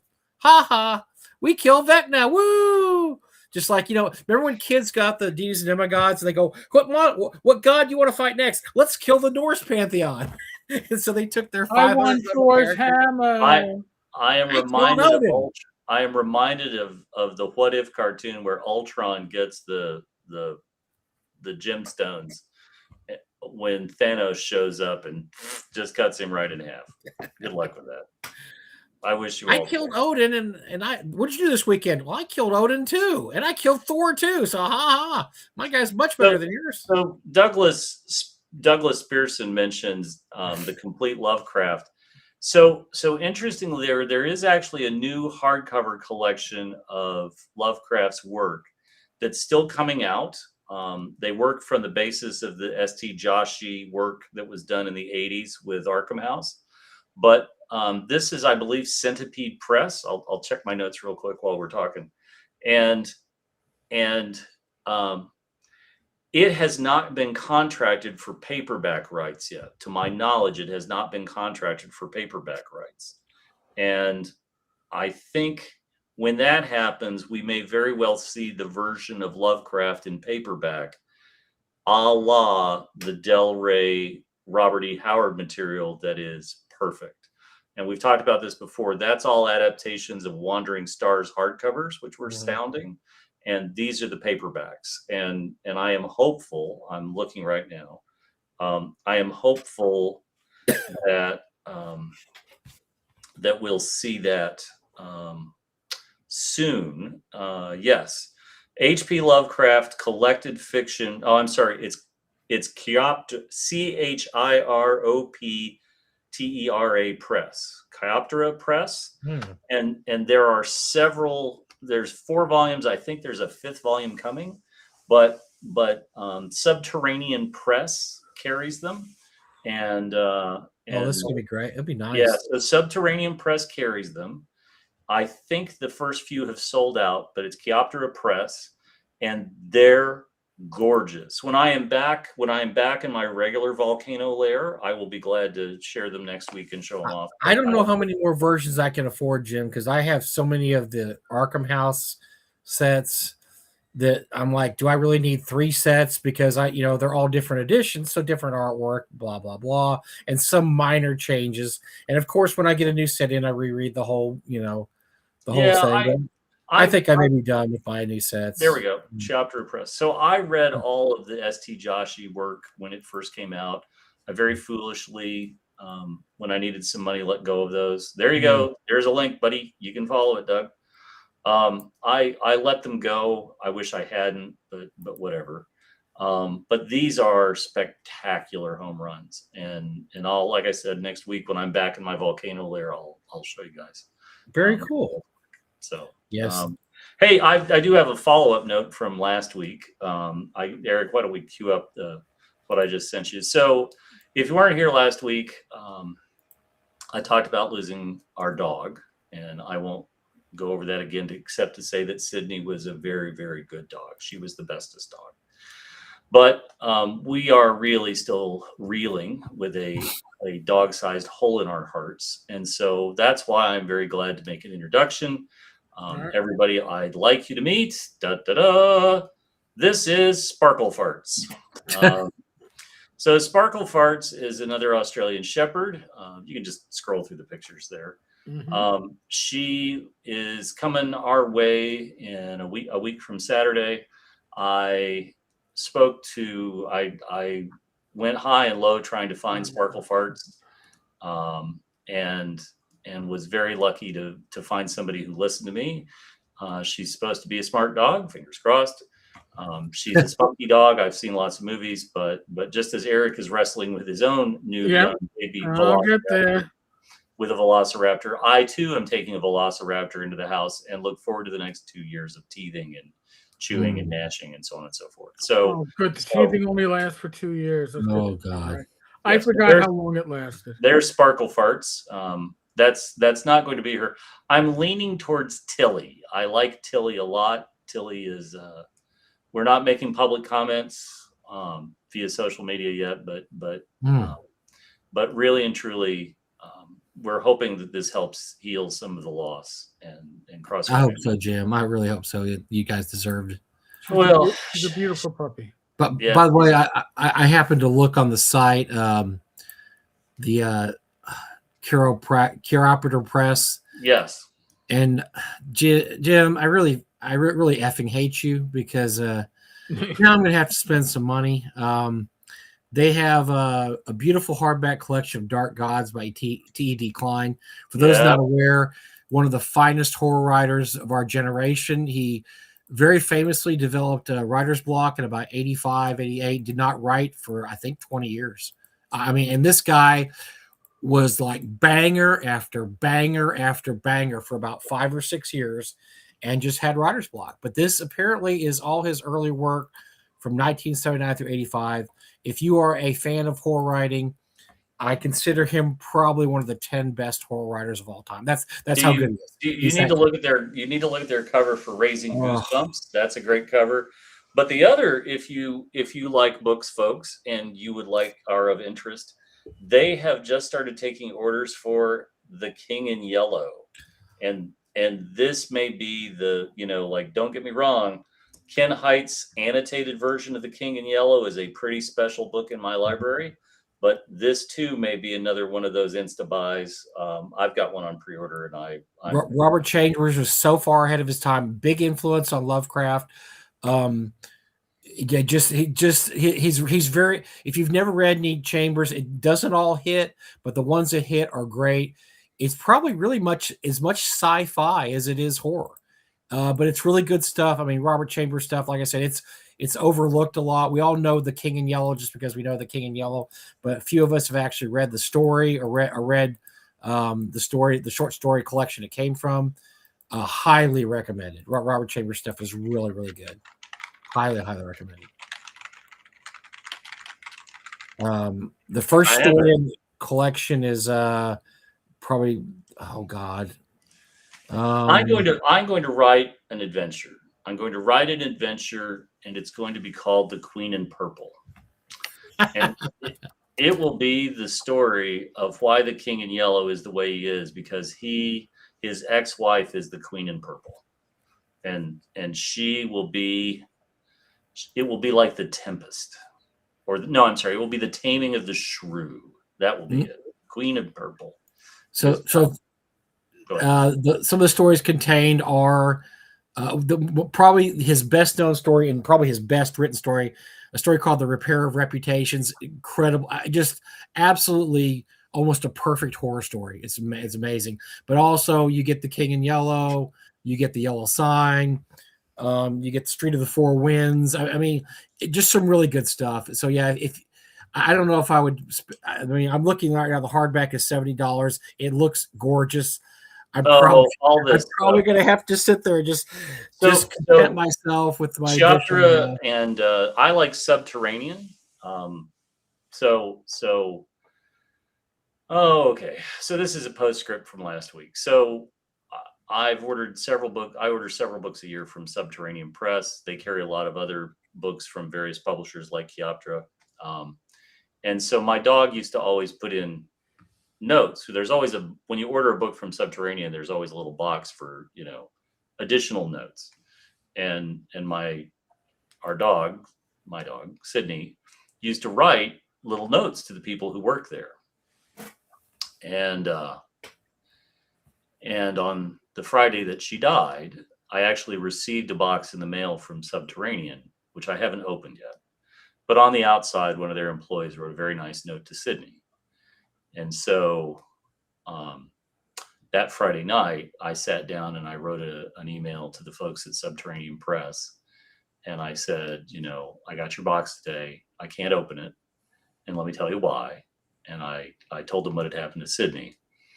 And not only did I get just I got a very, very, very nice email from the owners. Awesome. But then this past week, I got one of the nicest condolence cards signed by everybody at Subterranean Press. And so, folks, if you have some money in your pocket, you could go spend some money at Subterranean Press and tell them Jim Kitchen sent you, because they are some of the nicest people I've ever bought books from. And I'll leave it there. And I may never open that box just because I just may never open it. We'll see. So, oh yeah, their Carl Jacobi collection is fantastic. Oh, Their look at Carl some of this Jacobi stuff. Oh collection. my God, there's some Yeah. great books here. Oh Yes. dear God. Yeah, if you They have haven't a gone book- to Subterranean Press, you should send that link to everybody as well, Eric. Oh. Subterranean Press. They have a book of T.E.D. Klein's essays. Now, although he did not write creatively for about 10, 15 years, he did write quite a few essays that are excellent, talking about horror stories, the Gothic tradition, all kinds of stuff. And so he's just an incredible writer. And I just, damn it. So Subterranean Press, they frequently have sales. They have remainder stock sales.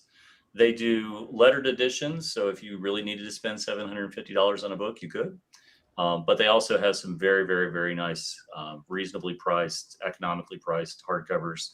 They frequently will have sales. Once you get on their mailing list, you know that every time your phone dings with an email from them, it's going to be good stuff.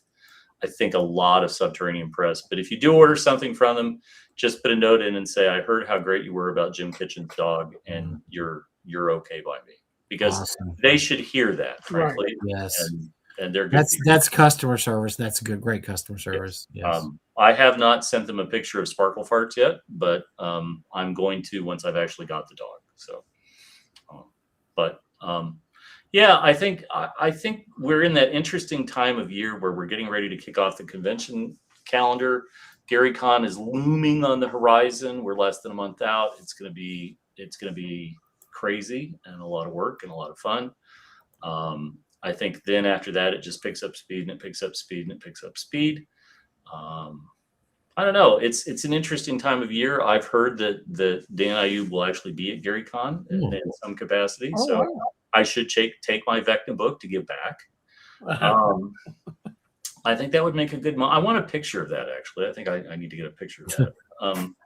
But I would say we're coming out of the winter doldrums. We're coming into that time of year where, spring starts to cause growth and new things and so on and so forth. So I'm excited, right? I'm excited about 6th edition. I'm excited to see what the OSR community is going to have for me next.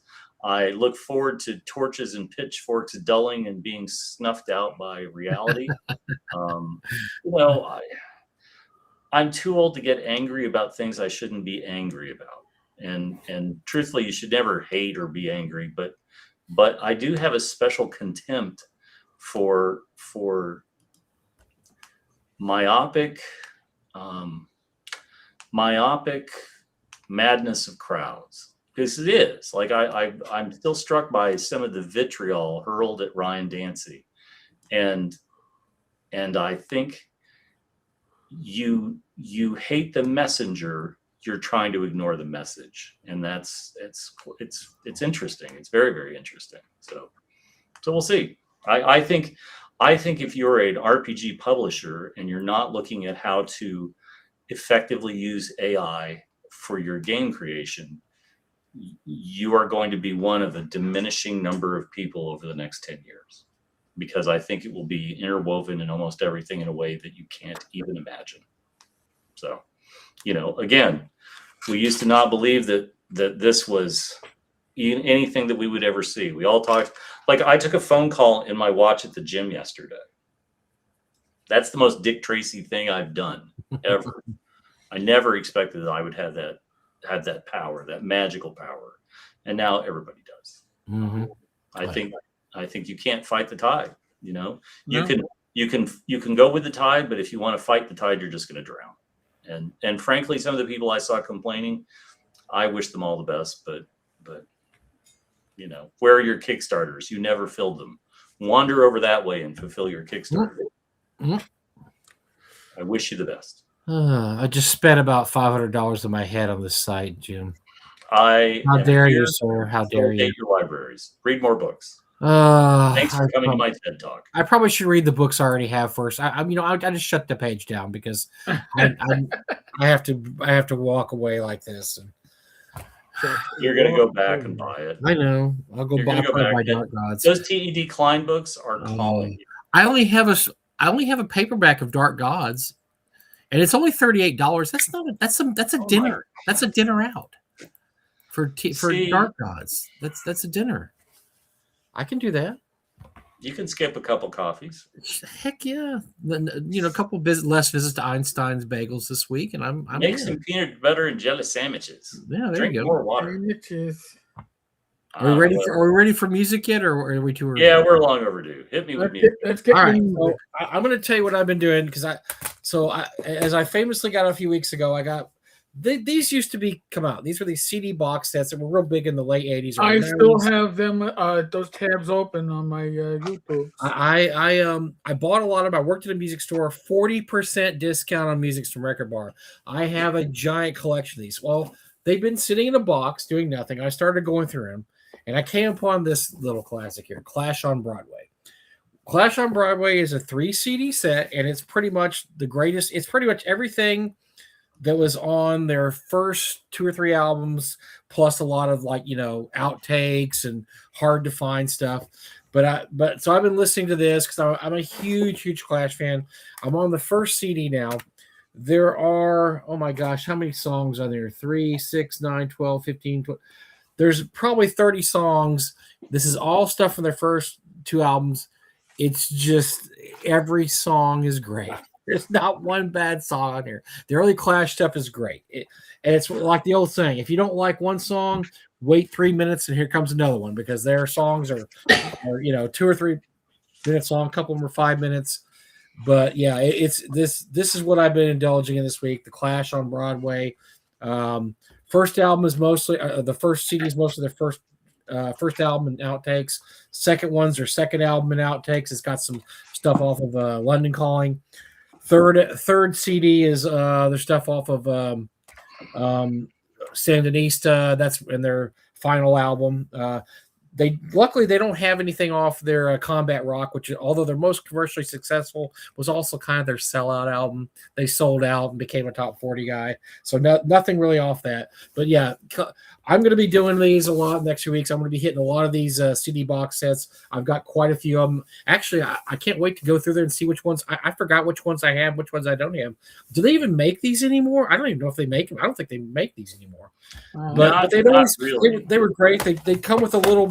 They came with a little book. Or actually, this is a big book. They come with these book. It's got pictures and liner stories, and I mean, just amazing. All the stuff. And then this one also has a little.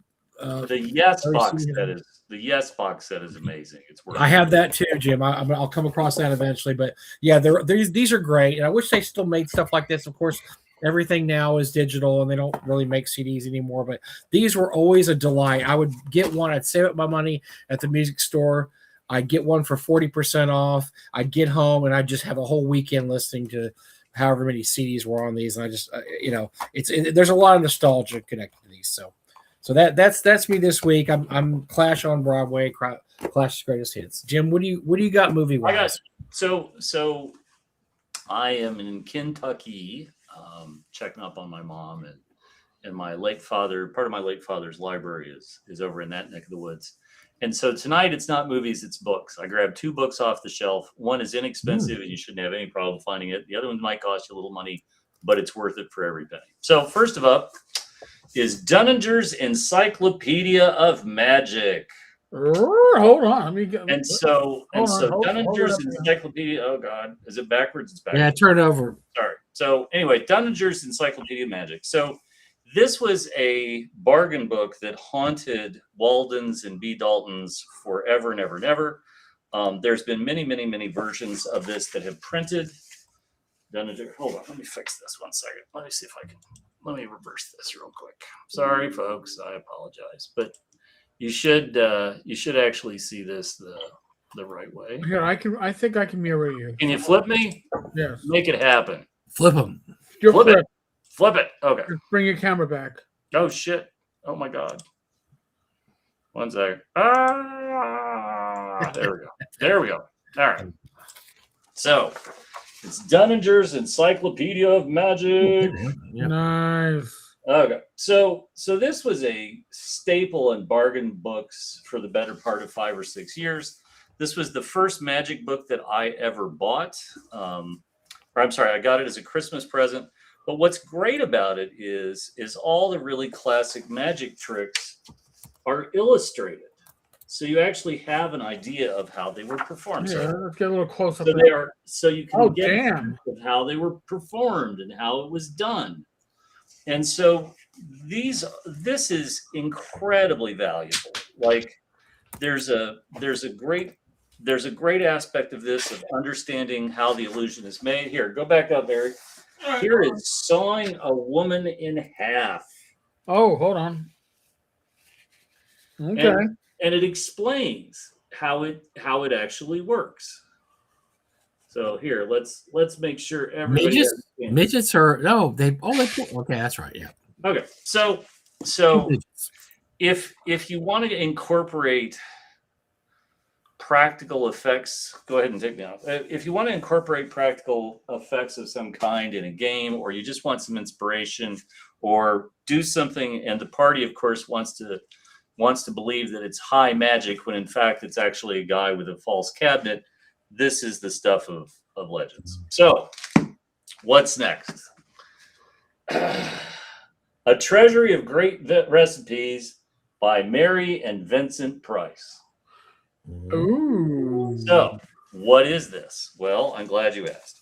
So Vincent Price and his wife Mary were amateur gourmet chefs, and everywhere he traveled, he and his wife would go to high-end restaurants, and they would eat at the restaurants while he was somewhere filming, and they would go several times, and before they would leave, they would ask for recipes of their favorite dishes, and they collated all of these. They got permission, and then they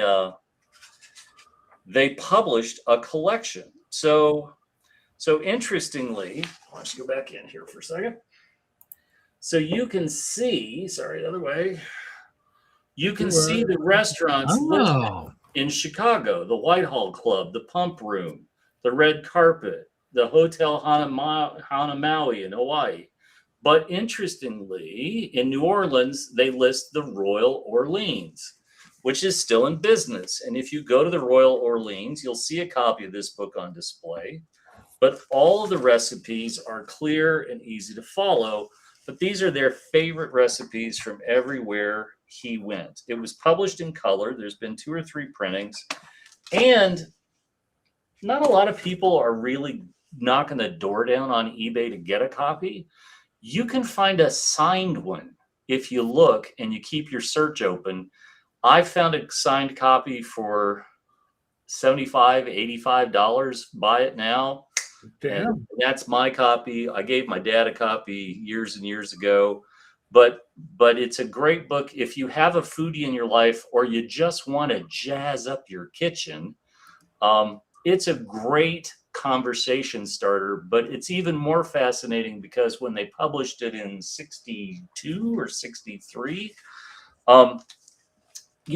ingredients they list as rare, you can now walk into any grocery store in the United States and find.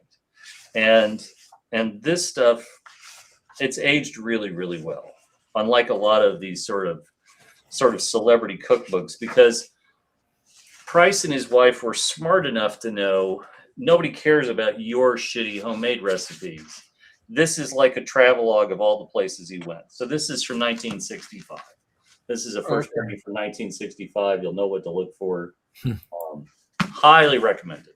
Highly recommended. So that's all I got. I remember I used to go to old bookstores, and you look in their discount section, there'd always be a section of old recipe books. Yes. And I used to collect these like crazy, and some of the ones were hilarious. I have one called the Egg Recipe Book, and it was written in like 1967. And oh my God, some of the travesties against humanity in that book only have to be seen to be believed. I mean, we're talking Jell-O, green. I mean, all the stuff that you can imagine a 60s mess we'd have. But imagine it with eggs, and it was I don't just want to. you shouldn't No. because it would hurt you. It hurts you. But yeah, I have a whole stack at home. Or I'm sorry, in the kitchen that I every once in a while I'll flip through just for laughs, and they're fun to look through old recipe books. It's really fun.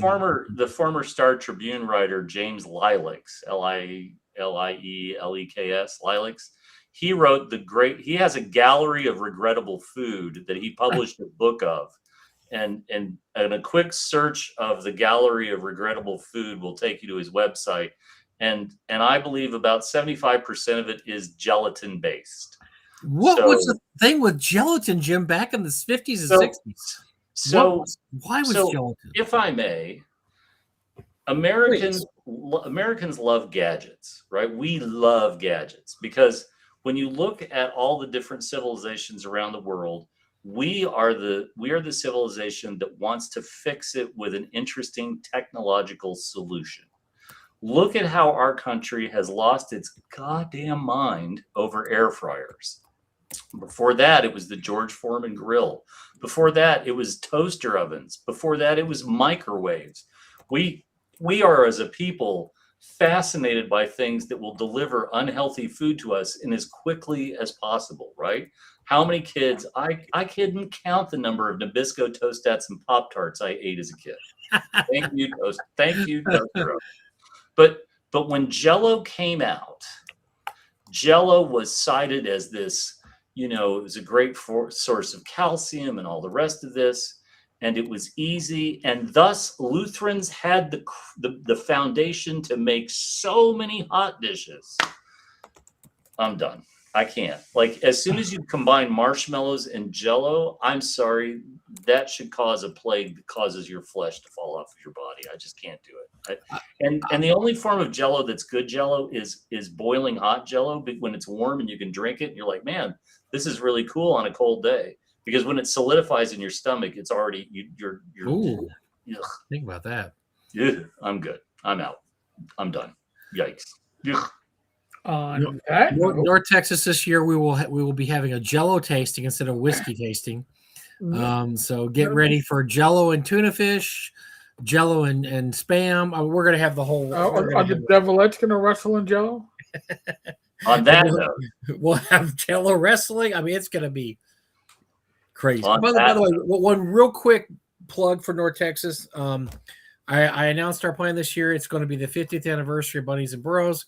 We will have Dr. Scott Robinson, Dr. Dennis Astaire at the convention. We're going to have a birthday cake. We're going to have party favors. It's going to be a party. Dr. Robinson's running 5. I think he's running 5 Bunnies and Burros games. Damn. We will have an auction this year. The auction will have unique and valuable Bunnies and Burros, including the manuscript for the Bunnies and Burros rule book, a copy of the first rule book, plus the miniatures that were never commercially produced. Are there going to be serving girls in bunny costume? Okay. I don't want to spoil anything, but we would never do anything as gauche as dress up our valuable serving girls in bunny costumes. Pardon me. I hope you understand. I need to get an AED for my luggage. Just you suggesting it is horrific. I can't believe you would go there. So, stop, Jim. Stop. No, we'll have a Bunnies and Bros tournament that was ran back in the. We have a lot of really.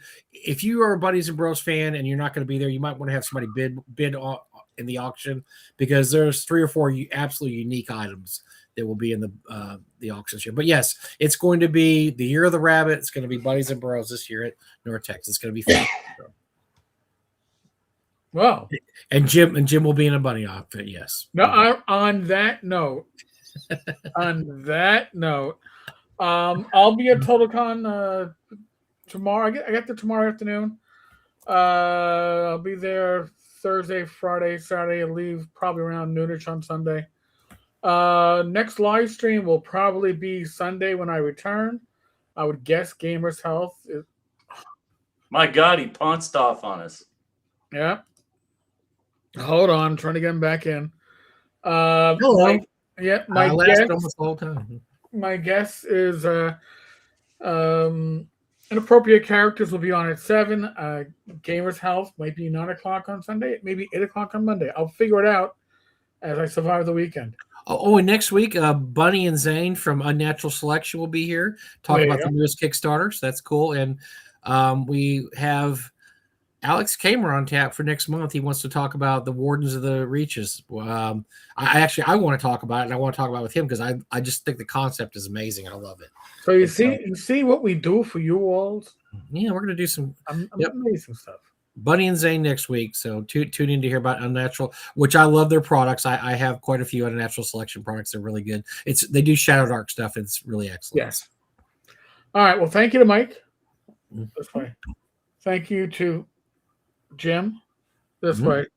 Thank you to everybody in the live chat. You've been awesome. Listen, I got every video recorded and scheduled through Sunday. Maybe I'll get Mondays done before I go to sleep tonight. We'll see. I don't know. I'm doing the Joe Block school of get everything done so you can have a few days of rest and relaxation. We'll see how it works.